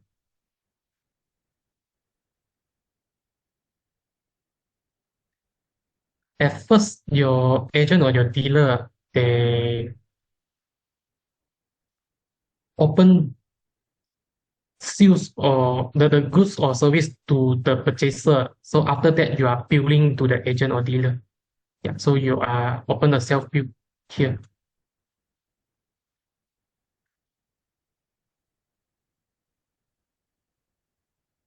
Yeah, self-bill payment voucher as if there is any, like because you are trying to, provide commission to your agent or something, you're trying to billing them, or they're trying to bill you, okay, because self-bill. Yeah. So you are using other payment, you still have to select the payment method manually, like usually, what method you're trying to use to like payment out, what is the amount you're trying to payment out, what is the account code, and the amount. After that is almost same as the others. You have a tab. Sorry, yeah, okay, go back first. So on here you can see there's an e-invoice tab here. The sample here it has been validated success. But if you click inside this page, is about the same as the other document where it will show you the current document status is open or ready to submit, like the two-level control thing. Is a cell view or not a cell view, then it will become not applicable. The information of the um yeah, who you pay to, the information you can fill in here. because you're using other payment. So the information on the e-invoice here, you have to always select it yourself. You have to fill in it yourself. So the information here, you can fill in it yourself every time when you create other payment.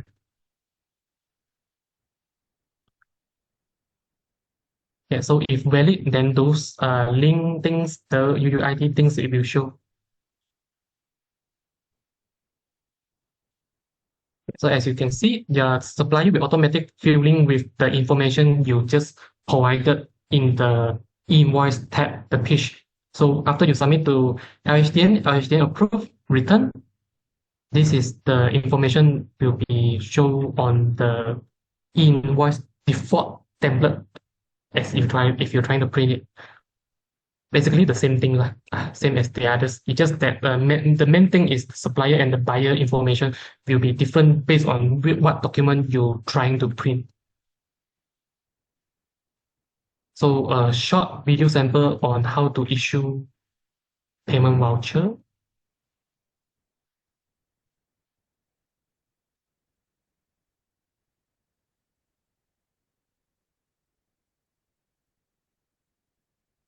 So you can manually submit. If you don't want to wait, let the system auto handle for you, you can manually submit. So you get the result faster. If you get validated success, then you can straight away print out the e-invoice format. If it's not, then you have to wait until it get validated.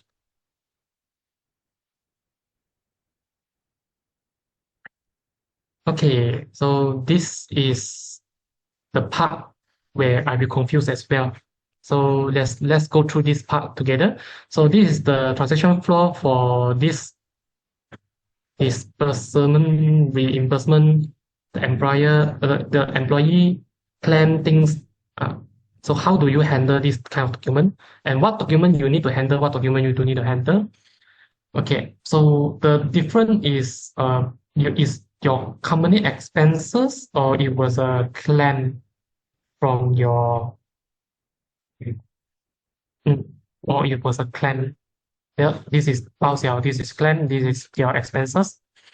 Yeah, the difference is out-of-pocket expenses incurring by the payer, paid to third party on behalf of the payer by the payee. Invoice issue under the payer name are not required to issue. Okay, or if this is out-of-pocket expenses incurred by payee in the course of rendering service of good to the payer, e-invoice issue under the payee, you are required to issue the e-invoice to recover the money.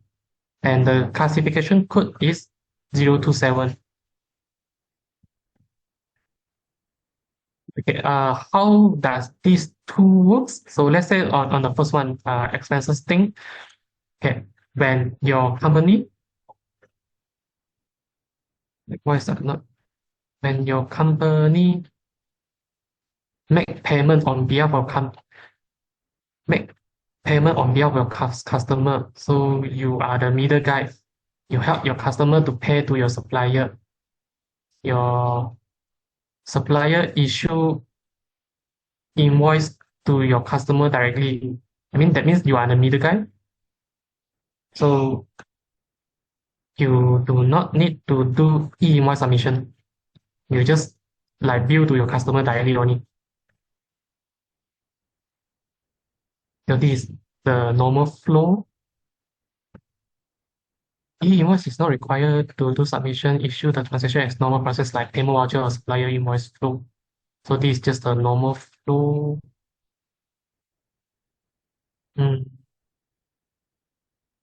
For this one, supplier A issue e-invoice in the name of my company for the goods sold or service. A company make payment to supplier A, but then I bill to my customer. So this one basically is the normal payment. This one is not normal, where your supplier provides the stock to your customer, but then you help your customer payment and you charge back your customer. But by doing this, you do not need to do any invoice. But this is the normal flow where you supplier bill you, you pay to your supplier, and then you open bill to your customer. So this is where the invoice is have to be involved. So you have to bill your customer. So you need to understand the flow, like who bill to who. So then you whether you should like need to enable like issue invoice or not. Yeah, this submission process flow is same as customer invoice. So yeah, this is your customer, you are selling thing to your customer. So this is just like the normal flow.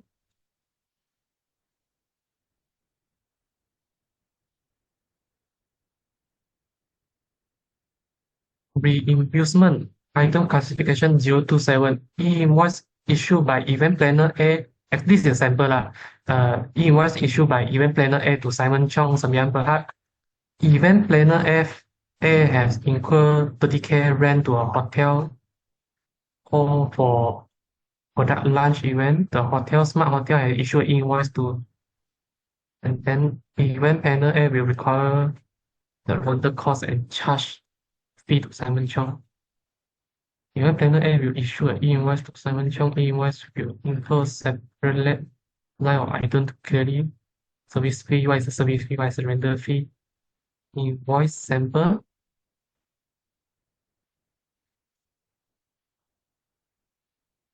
Reimbursement. Yeah, so this is the normal flow. This is the normal flow where the event planner will deal with the hotel, then the hotel have to charge customer. So this is something like back charge to the customer. Okay, so service fee, the hotel rental fee, total how much. So how to just an example of this, how do you create a document to this is like when you create customer invoice, you create like normally, like your customer, what is the service you has been provided, and what is the item code here below actually is automatic based on the stock ID you selected. So that's why on some of the stock ID, you need to change the item classification code to example, the normal one like service fee, we doesn't special charge. So it was 022. We didn't like special label it. So it was 022. But for the rental fee, maybe it's a reimbursement. So you need to change this, you need to create an ID, stock ID for this rental fee and change the classification ID to 027. So if you check on the e-invoice there, scroll all the way down, like what product you're trying to sell or service you're trying to serve to customer, if you have actually we are submitting this classification ID to government to LHDM, so it will show 027.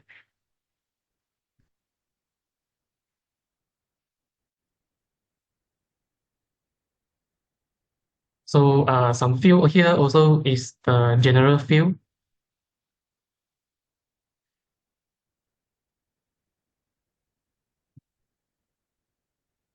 So invoice format is about the same thing lah. So you have the UUID, you have your buyer information here. You are the supplier, so you buy your buyer is this. What service or item you has been sell. Yeah.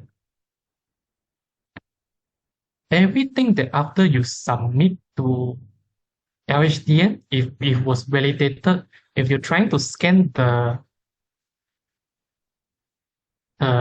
QR or you receive it on the MySinware portal manually, you can see the information of the document. So example, what service, what item you have been purchased or service, their classification code. You won't able to know the actual description or there is actually there is that daily capture. So it will show what service, what quantity, and what is the unit price amount and total. So this is what we will see on the MySinware portal if the customer decide to like check it themselves to make sure the info you provide is really valid one, not like just you randomly generate something manually and trying to fake it. So they can check it on MySinware portal, they can know the information. Something like that. Okay, so what is like employee benefit and their expenses claim? What can be claimed is the telephone phone bill, petrol parking, draw claim, staff refreshment, entertainment claim, car maintenance, some have a club membership or gym membership, professional subscription fee, and others. Those are able to claim. So it will be employee visit and benefit employee invoice issued in the name of the employer. Employee are required to request for the invoice to be issued to their employer for proof of expenses. So okay, for those able to like you need to claim with your company. Those invoice have to you need to help. Okay, example, you go to fuel petrol. So after you fuel petrol, you will get the receipt, right? The receipt you need to submit under company, not your personal, because that's how you prove this is a company expenses. After that, when you submit claim to your company will like pay back the claim to the staff lah, the employee. So we as a staff buy something, and then the receipt we need to issue either e-invoice to our company, and then we submit our claim to our company. So for this case,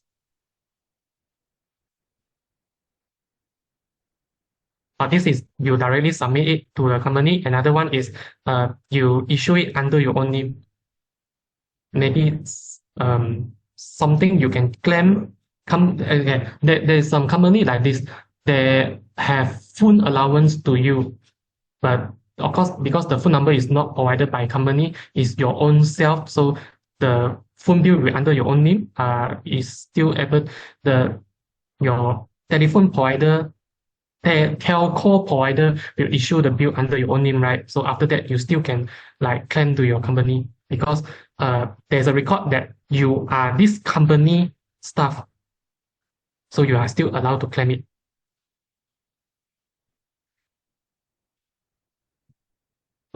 Okay, so this is the claim process.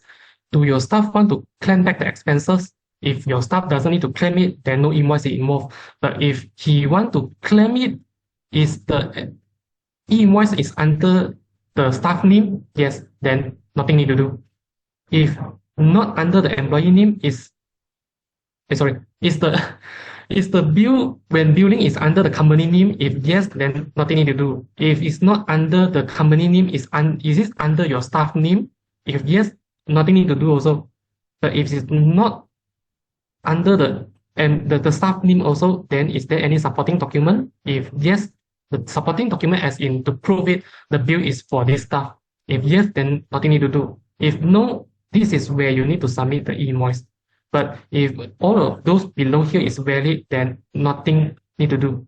You do not need to submit any invoice as company because those expenses will able to prove as the company expenses. You don't need to submit invoice separately manually. So for claim, as long as under company name or under staff name, you do not need to submit invoice. But when it wasn't under your staff name and not under company name, there's no proof that this is for company or staff, then you have to submit, create invoice for it.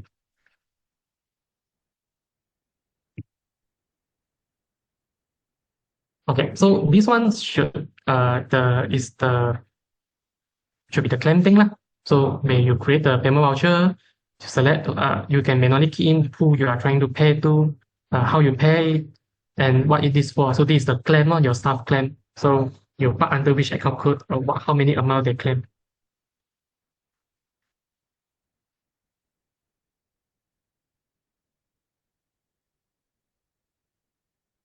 Dynamod e-invoice dashboard and submission flow. Okay. So this part is where you can able to see like all your document, what has not been submitted, what has been submitted but not result yet, what had already submitted and have result, is it valid, invalid, or you manually cancel it, expired, kind of thing. So that's we will talk about the dashboard thing. Okay, so there's process profile and dashboard. Okay, so they put the profile on here. Okay, so we have this dashboard, just like I just mentioned, like what we can see, what we can inside the dashboard, and the submission. You also can do submission directly on the dashboard, no problem. Your consolidated e-invoice also is do what they did cover it on this slide. I mean the step after this.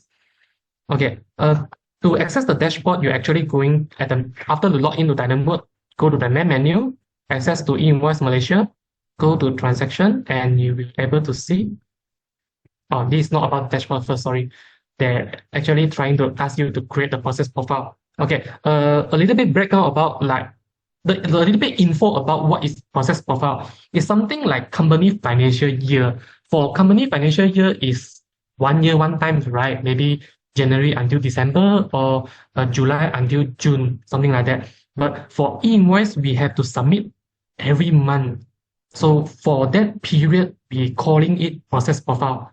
It's something like your GST or SST filing where it was like every 2 months, one period. But for e-invoice, this process profile is 1 month each. So on here, you have to prepare first. Like now is November. If you want to able to see your November document and you want to allow your November document able to submit e-invoice, you must have a process profile under November. You can create the period on at once. So now it's November, you can create December first, no problem. If you want to create until 2025 December, also can, no problem. You can create it at once, but it will be a little bit messy. I'll let you know why. Okay, so first we must set up the process profile first by clicking this. So it will bring you to the process profile screen. On here, first time, of course, you are going to click new and save it. Once you have a base document, maybe it will showing as you starting at 2024 August 1, no problem. You just leave it. After that, once you have the base document, the first document after you have plus new, just save it straight away. Just save it. You just need to click more, new next. So the information, the description, the ID and the description will automatically fill in nicely for you. Then you can click save. So the first document is August, save, more, new next, save, then you have September. Click more again, new next, you have October, save. Click more again, new next, then you have November, save. Click more again, new next, then you have December. You can use this method to create your this is what we call e-invoice process profile at once. You can keep creating it. You can create all the way until 2025 December, no problem. But I will suggest you not to create too much at once, maybe 3 months or maximum 6 months at once to make it less messy. I'll let you know why. Also, on the process here, you can manually edit the record and mark it as process or close. That means settled already. Or because you create it in advance, you also can make it block. So the profile is not able to process that because you create the profile in advance. You also can lock the month. So no document can be like touched in this specific month period. You cannot submit or anything. You can lock it. It's something a little bit like financial year where you also can lock the period. Okay, so now you have the period. We can go to the dashboard. It's on your e-invoice Malaysia, your transaction, and beside the process profile, you have this e-invoice dashboard. So click the dashboard. It will open the dashboard screen. This is where your profile ID will be shown. The last one always show on the top. So this is where I say it will become messy. If you create until 2025 December, the first row will become 2025 December. Then November, October, September, August, from the latest until the oldest. If you create too much profile ahead at once, then on here it will be a little bit messy. So that's why I suggest you maybe 3 months or 6 months at once, so it won't like too far away. Okay. Depends which month data you're trying to view. Maybe let's say now is November. I want to view my November data. I just have a tick on my November profile and then click refresh data. It will bring us to the second page. transaction overview. When you open dashboard, you are at the first page. Then select, have a tick, refresh data. You can take multiple months also lah, but that one maybe when you do it, when you're trying to review. But if you're trying to do submission, I will suggest you only select month by month lah.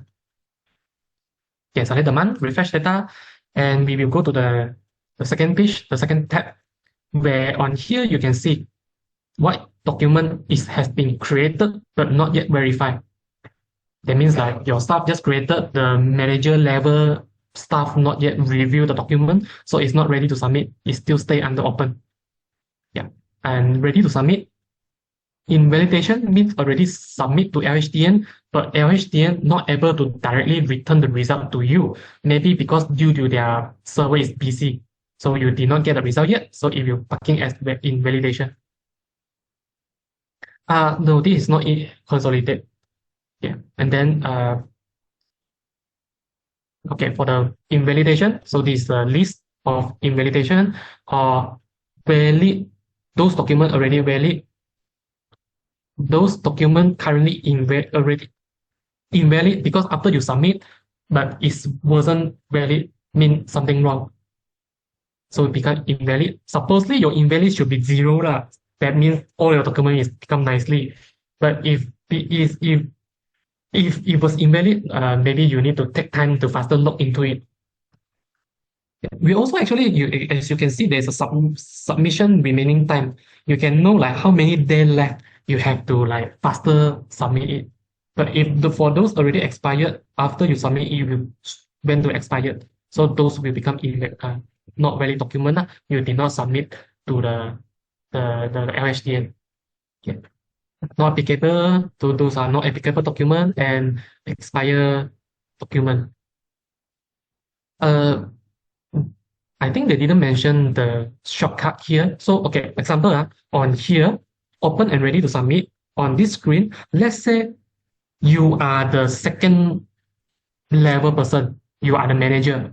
You already review all those documents and you can confirm that those documents you want to do submission and you want to one-shot submit it all, no problem. At this screen, you can highlight multiple documents or just straight away Control A to highlight every document. You can right click and then submit. You can one-shot submit all the documents on this screen, no problem.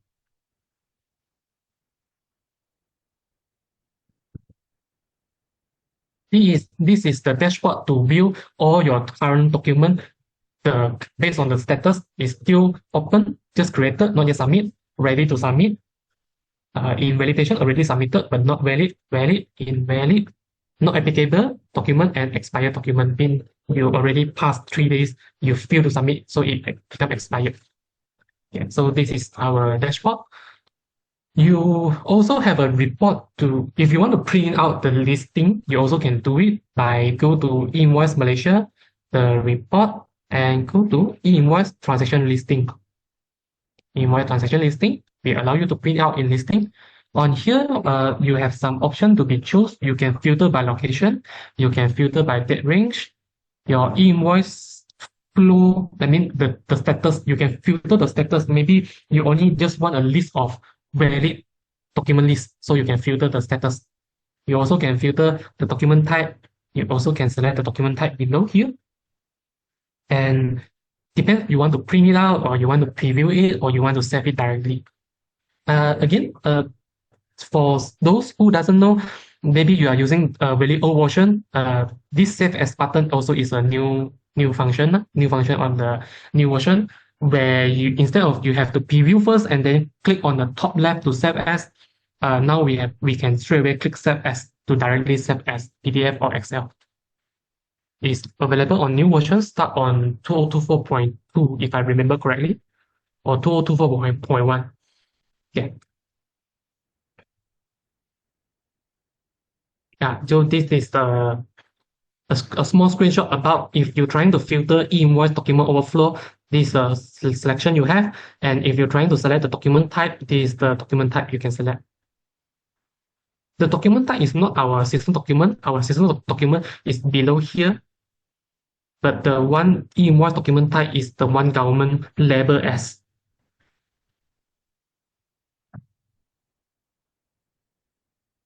Okay, so this is a sample after we trying to preview the listing.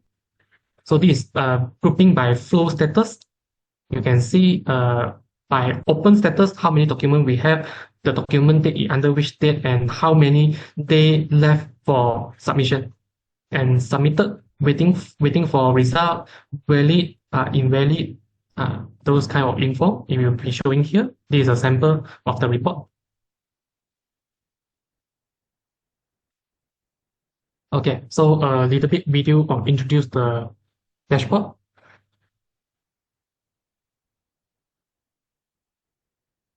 Yeah, you can right click action and submit. You can do it one by one, or you want to like control A, select all also can. You also can double click and it will straight away open the document for you. So you don't need to go to the specific document type and look for the document, search for the document. You can just double click on the dashboard, it will open the document for you.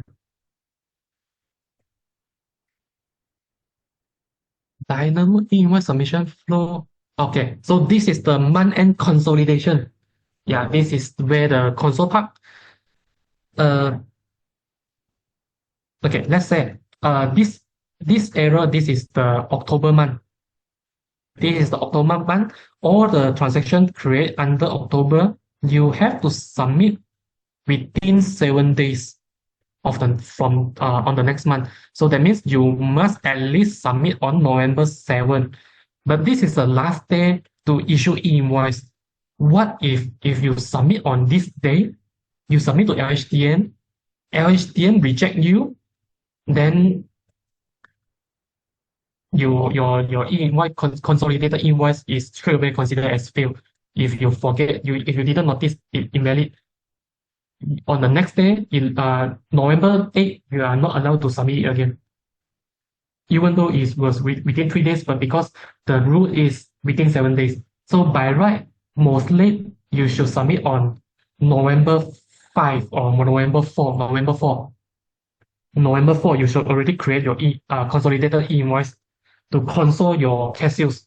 So after you submit it, if anything invalid, you are still able to have 2 days to recorrect it, 3 days to recorrect it, and then submit it. If you submit on this last day, then anything wrong, if government reject, then yeah, this is you may need to inquiry support how to handle it.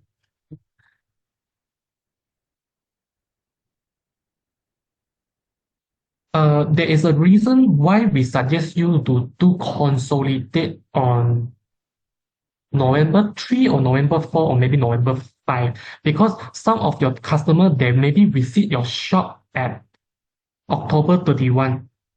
Let's say they walk into your outlet at October 31, or you create invoice to your customer at October 31. So by right, there is 3 days for them to submit invoice, right?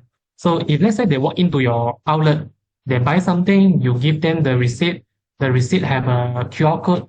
They're supposedly to have 3 days to scan the QR code and submit the invoice result. If you consolidate straight away on November 1, that means when he trying to scan the QR code on the receipt, it will become invalid because you console it already. So that's why you should leave it a little bit space for customer able to scan the QR on the receipt. Maybe he doesn't do it on the same day. He do it on the next day or next day. Okay, so that's why you need to leave it a tiny bit space for them, and you can do console at maybe 3rd of the month, 4th of the month, or 5th of the month.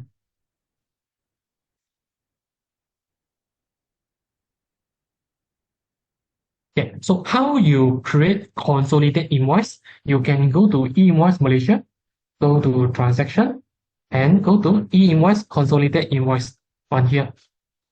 Okay, so just below the dashboard here. Okay, so after you click open, you can just go to more, generate consolidate invoice.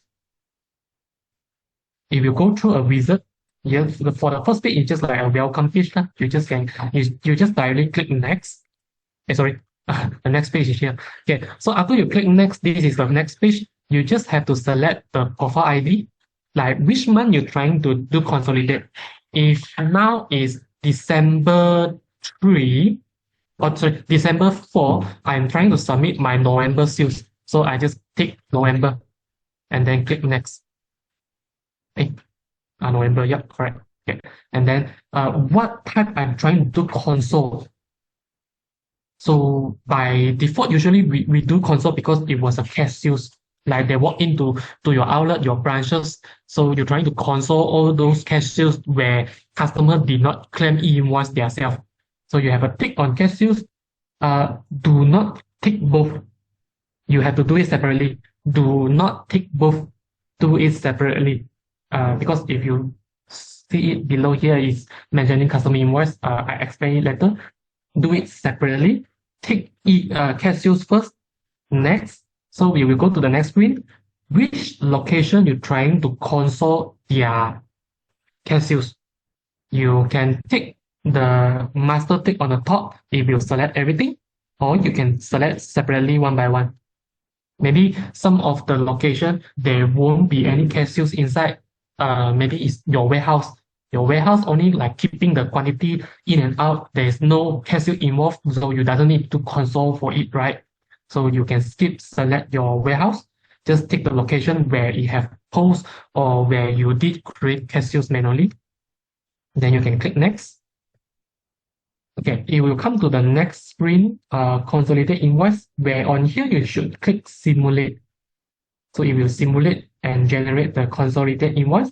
Click yes. Now you will be able to know how many document, consolidated invoice document it will be created. So it will based on document year, month, underscore, location name, underscore, location ID, underscore, document type, CS is a cash sales, underscore, 01 supposed to be the terminal ID, I think, then underscore, the currency, underscore, and the document. The document running number based on the months. Okay. So you can see the location ID, the consolidated batch number. So this is the batch number last one. How many documents inside that being console and what is the total amount? Basically, after you simulate, basically you just click simulate, click yes, the result come out, you can click next already basically, for easy to understand. After that, you can click you will come to the last screen, you can click generate. You sure you want to generate? Of course, click yes, and then process complete. You can now click finish.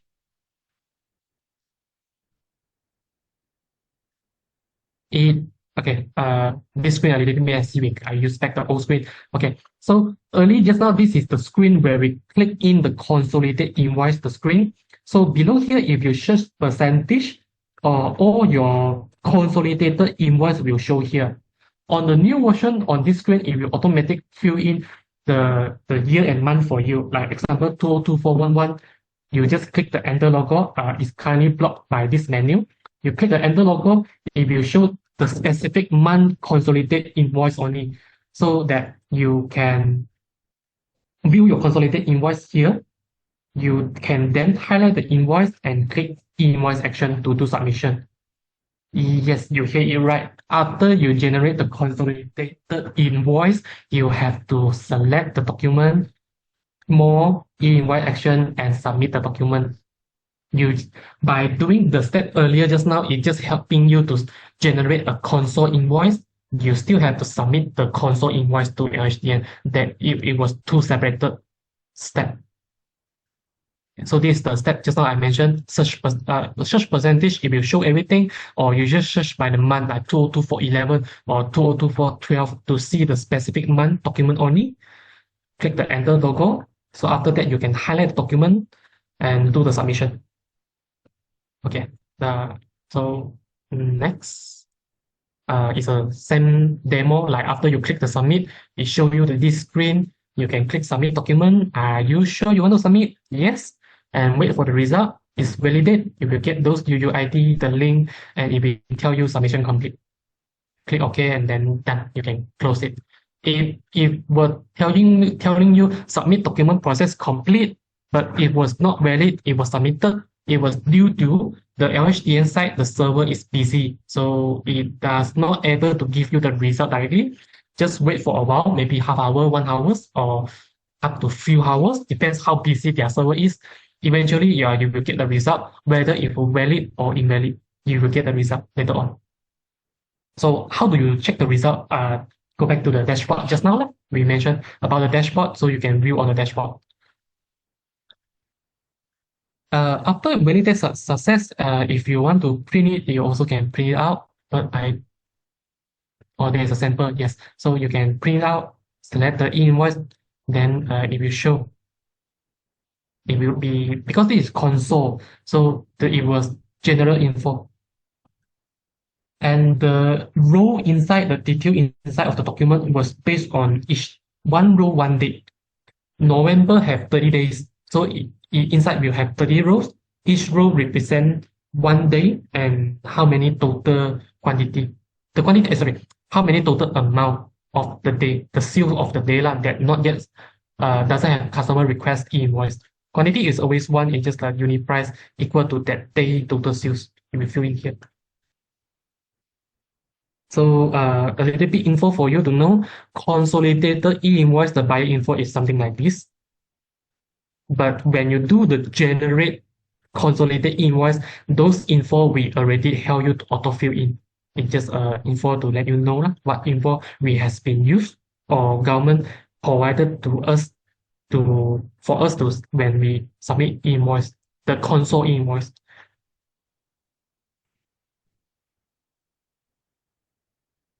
Yeah, if the once document submit the customer can scan the QR code. Once the e-invoice have been submitted, they can rescan again. They will get back to their own info. It doesn't matter if it was console or they submit themselves, because this one just now we mentioned this is for the whole system, right? They walk into the outlet, then they submit on outlet there. Okay, they scan it, they fill in their own info. When they scan the QR code again, if the e-invoice is validated, then they will see this something like this. Your e-invoice ready. They can click download now to get the soft copy directly on their own phone, or they can fill in their email address and send to their email. Yeah, a sample of showing how to generate the console.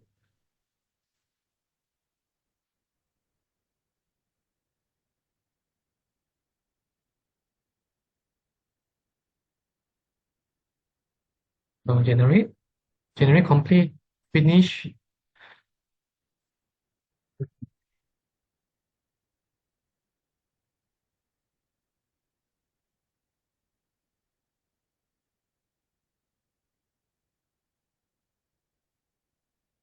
Yeah, so basically it's you can consider it as a normal flow, like how you create your customer invoice. Just select the document, more action, submit, and then the same process. Yeah. Okay. So what is the 7 instructive that not allowed to issue consolidated e-invoice? So when if your business is doing motor vehicle sales, you are doing air ticket or private charter sales, you are doing luxury goods or jewelry, you are doing construction contractor, you are a wholesale retailer or construction material, you are a licensed betting or gambling business, your payment to agent, dealer, or distributor, those are not allowed to console. You must submit it one by one with their info inside.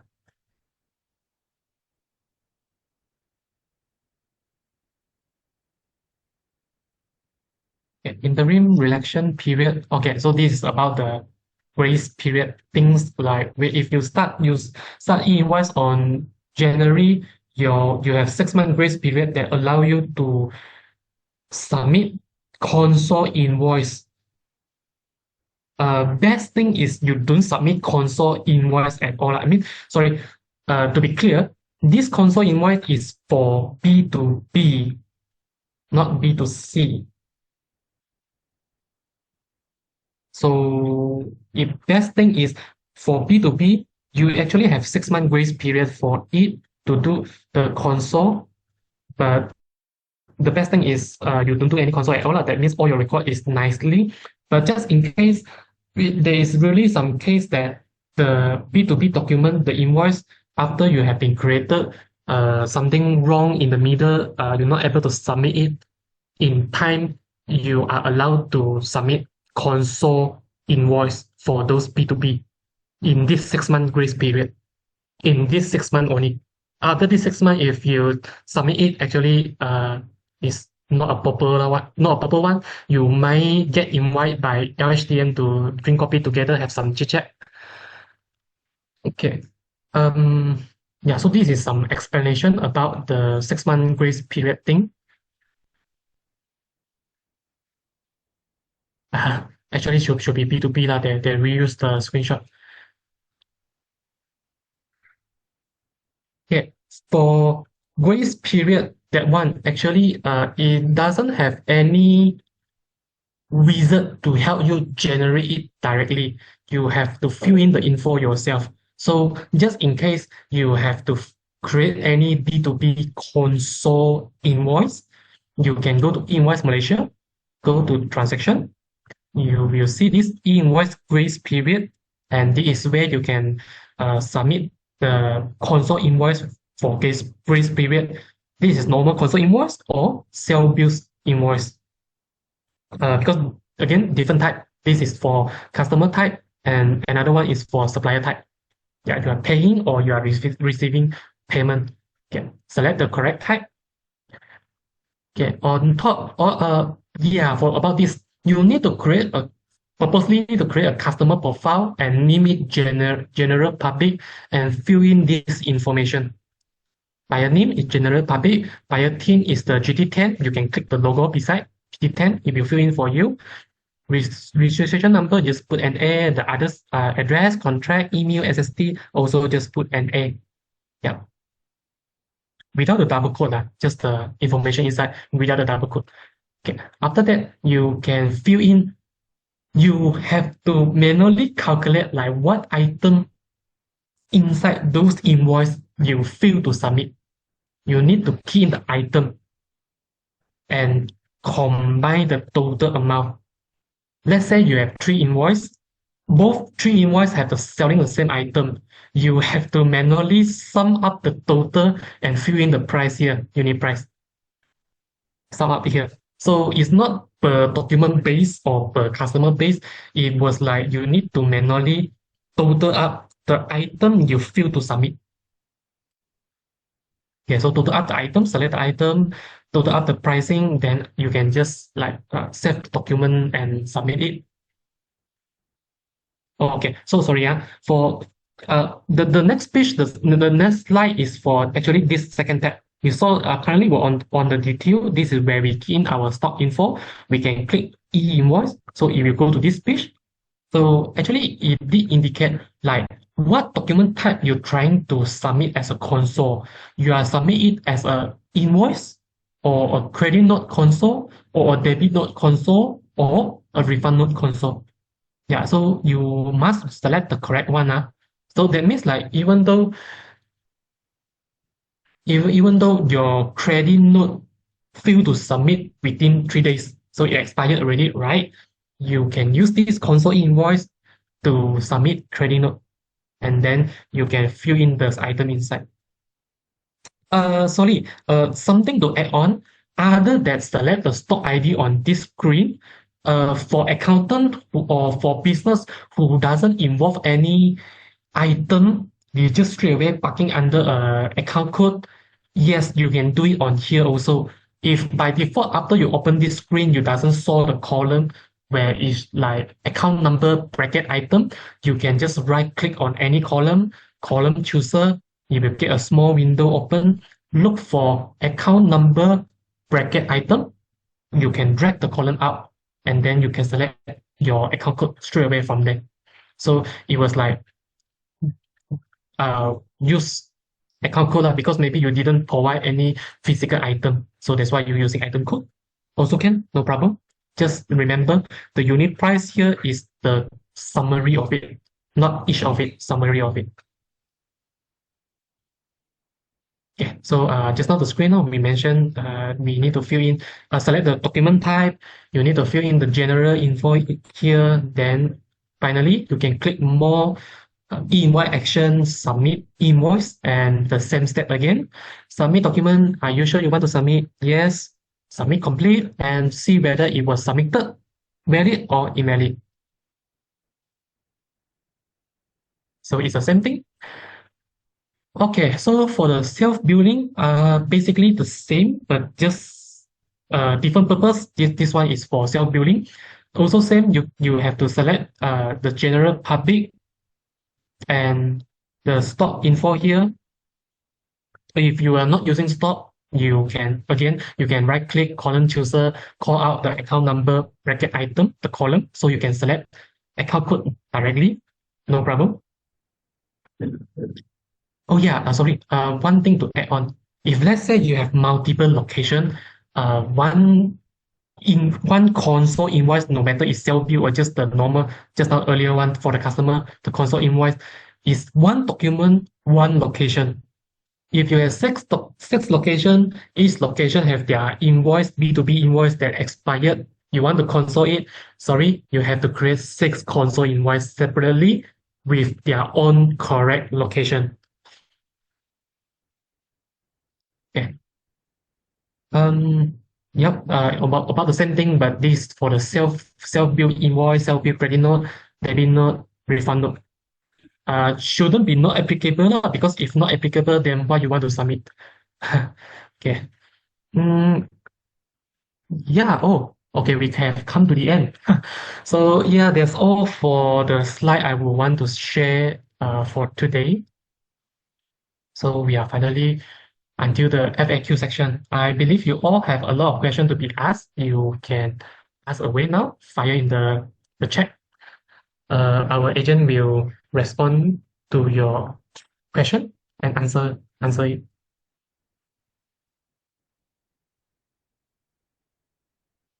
Any question?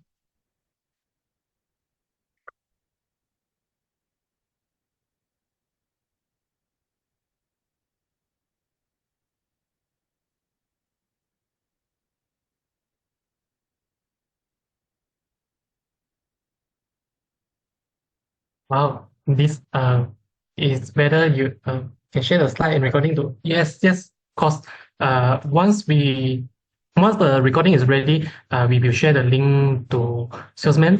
You can request with salesman again. If the Zoom email auto email doesn't send you the link together, then you may request with salesman because I'm not sure whether we can blast the email or not, but if can, then we will blast for you. Or if cannot, then you may request with salesman. If you didn't receive it by within maybe 3 days, you can request with salesman. We can provide you a link to like download the whole recording section. No problem.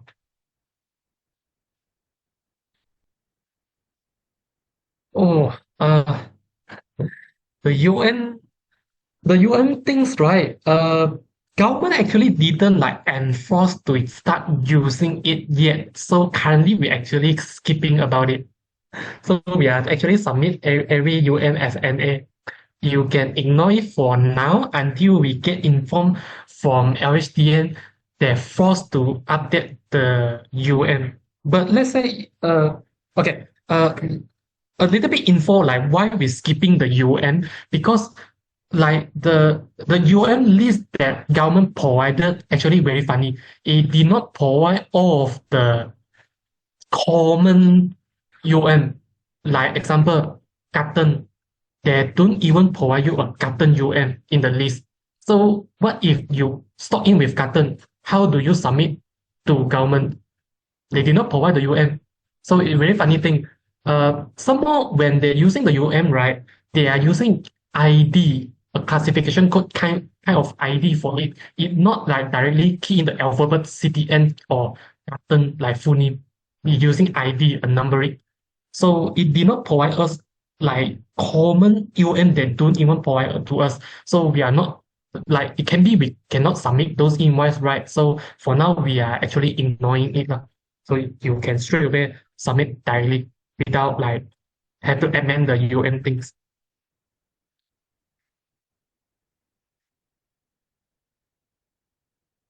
Tuesday video. Yeah, you maybe you can inquiry to your the salesman. Then see whether they should have the link for you or something. Yeah. Where to get the announcement? Announcement about if one of our director want to claim for company car maintenance, but we do not pay any salary, we should issue self bill under his name. Good question. Like agent, Agent Wallace, respond. Can Dynamod do console self bill now? If you cannot found in the letters, console self bill in within the grace period. Yes. If you didn't saw it, maybe you are not in the letters version. Maybe you are still 2024.3, but not the latest hotfix. Maybe you can try update to it. Salary, how to key in? Just key in manually. Sorry, just key in usually. Nothing special need to handle for the salary because that one is company expenses. Who should we consult for help? Um, Supposedly if on related to Dynamo side the document or the step for it, then you can consult us. But if you confused about what have to be taxed, what not to be taxed, what need to be submit, then maybe you should consult with your tax agent.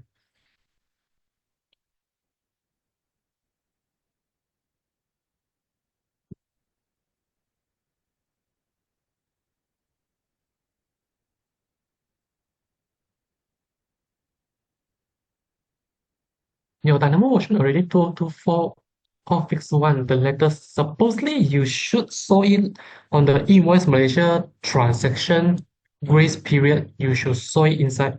But if you doesn't, then maybe have a call to our support. Then let them team viewer have a look.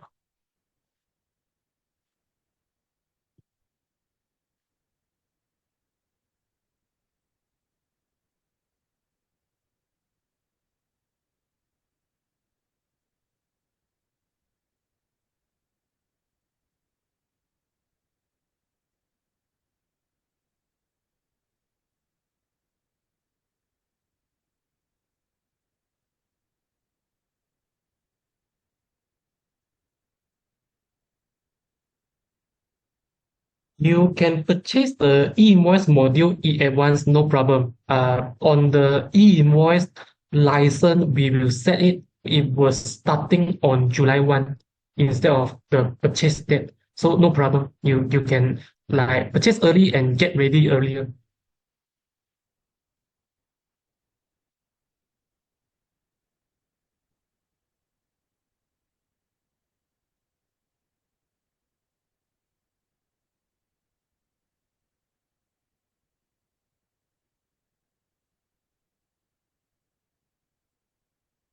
For about the recording video, I will check with my team again, like how they handle it. I did record everything locally. So once the video is done rendering, I will provide them the video. They should be upload somewhere and they will provide the link. Like I'm not sure how they blast the link to all of you, but yeah. If you did not receive any link in like maybe 3 days, do inquiry the salesman. They should have the link after that.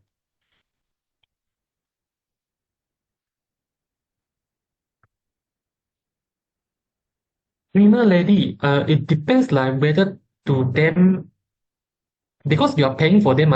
Cleaner lady is considered uh your your supplier. If they didn't bill you, then yes, you need to do self bill. If the cleaner lady is from a company, supposedly the company will bill you. The company will open invoice for you. You don't need to do anything. But if the cleaner lady is like personal, then yes, you need to do self bill. Because you need to do um you need to let the LHDN know your expenses of your company. So yes, you need to submit even if it was individual. Foreigner also can, no problem. It's just like maybe based on the passport. If local, then their IC plus the TIN number. If foreigner, then their passport plus the general TIN. GT40, I think just now we mentioned.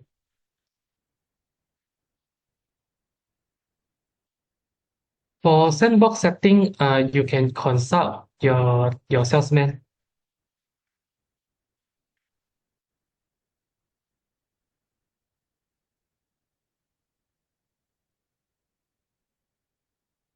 Consider as you may suggested.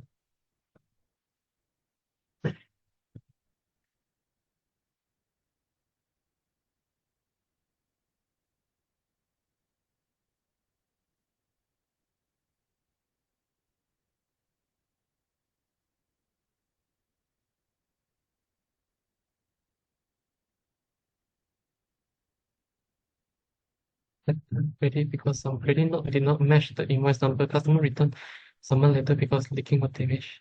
Customer. That's the rule from LHDN when you provide CN. Supposedly the CN will have to link with the invoice. You're creating CN because the invoice is not fully paid. That's why you use CN. If the invoice already fully paid, then you should use refund note. But for your case, you mentioned you have the CN, but you don't have the invoice number. By right, like you return the amount due to which invoice. So let's say the invoice already paid. That's why you need to create a CN, and you're thinking like the current method, like the old method. You're thinking like the old CN, the old invoice you already fully payment. So something wrong with the part that returned to you after few months. So you have a CN. For now, the current practice, you have a CN. But because the old invoice already settled, so you are waiting for the future new invoice to knock off, right? But because currently government separate it. So when you're trying to do a CN, return the amount to your customer, supposedly you need to do refund note to and link to the invoice that already fully payment. You need to return the amount and not like parking the amount and wait for next future invoice to knock off. Because government require the CN when submit and the refund note when submit, it need to be included with the invoice number also.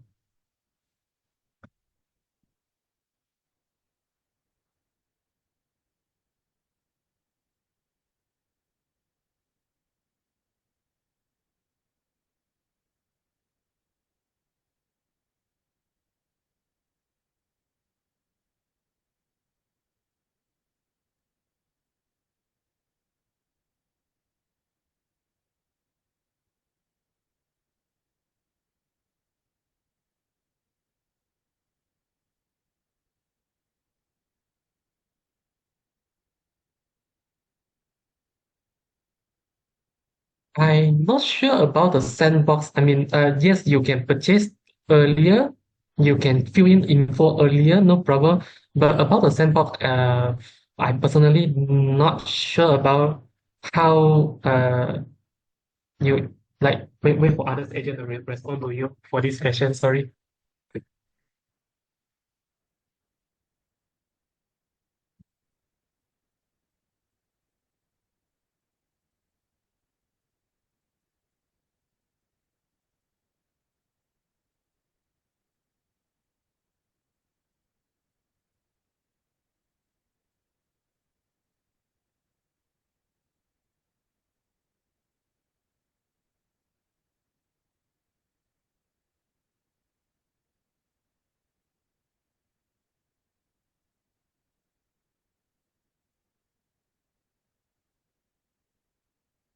Refund note if okay, for the refund note, if it involve item, that means like customer did return you physical item, yes, you can issue by stock item.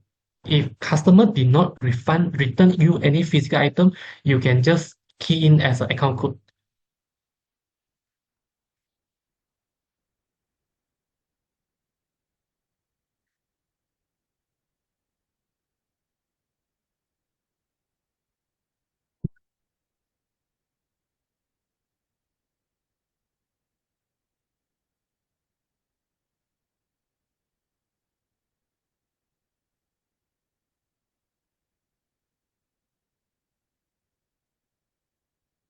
So is the time is 1 o'clock 1 and 20 minutes.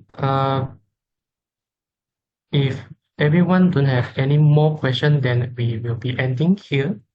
Because I believe like not yet start touching system, you also doesn't know like what question you may ask. You need to like hands on first before you understand what question you have to ask. But no worry. You actually you can start doing e-invoice setting without the license. I believe you can enable the setting first. Then you can start fill in your customer info. It's just that without the license, you are not allowed to do any submission.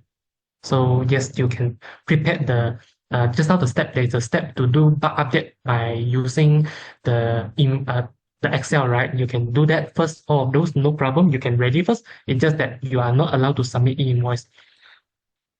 So you can like try it, and then when you're doing it, you face any issue, no worries. We still have upcoming. We still have 2 more webinar.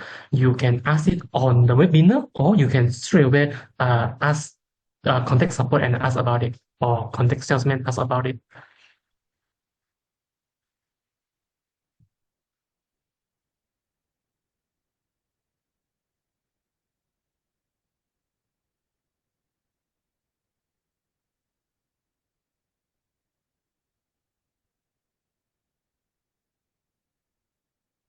If you're giving rebate or discount, yes, that one is supposed to be refund, not credit note anymore, because it's straight away credit note B2C. Or that one is respond to another one. Not sure. Refund not only via balik in money, any cashback, maybe sales.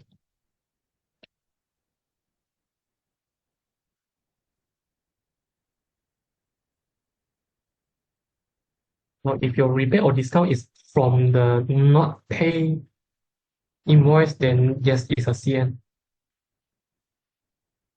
But if invoice already fully paid, then you're giving rebate or discount.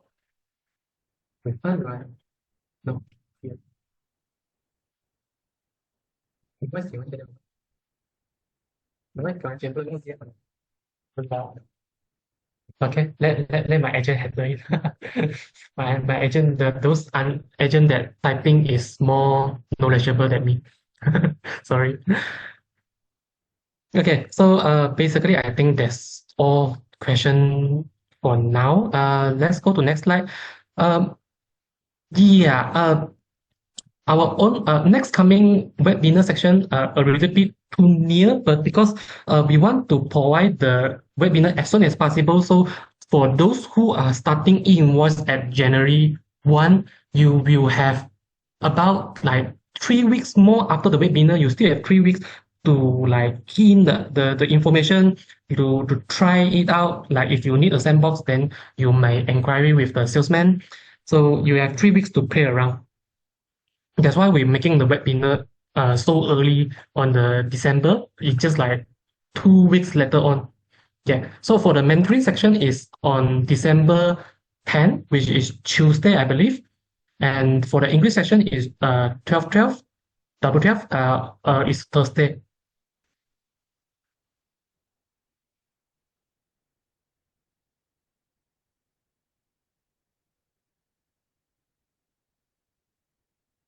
So after end of this, I will consult my teammate, my colleague, like how last time they provide the video, and this slide we will provide to you. If you want the webinar link, yes, actually you can already start register it for the next webinar, no problem. If you did not receive any link about this, the next webinar, you can inquiry with salesman. They have the link already, should be. Because we already blast the December webinar link from last week already. So supposedly they have lah, and you can inquiry with salesman.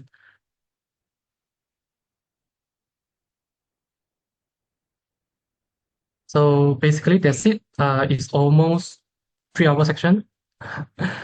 Again, thank you everyone for joining in. So that's all from me today. I will see you guys when I see you. Thank you for joining in, guys.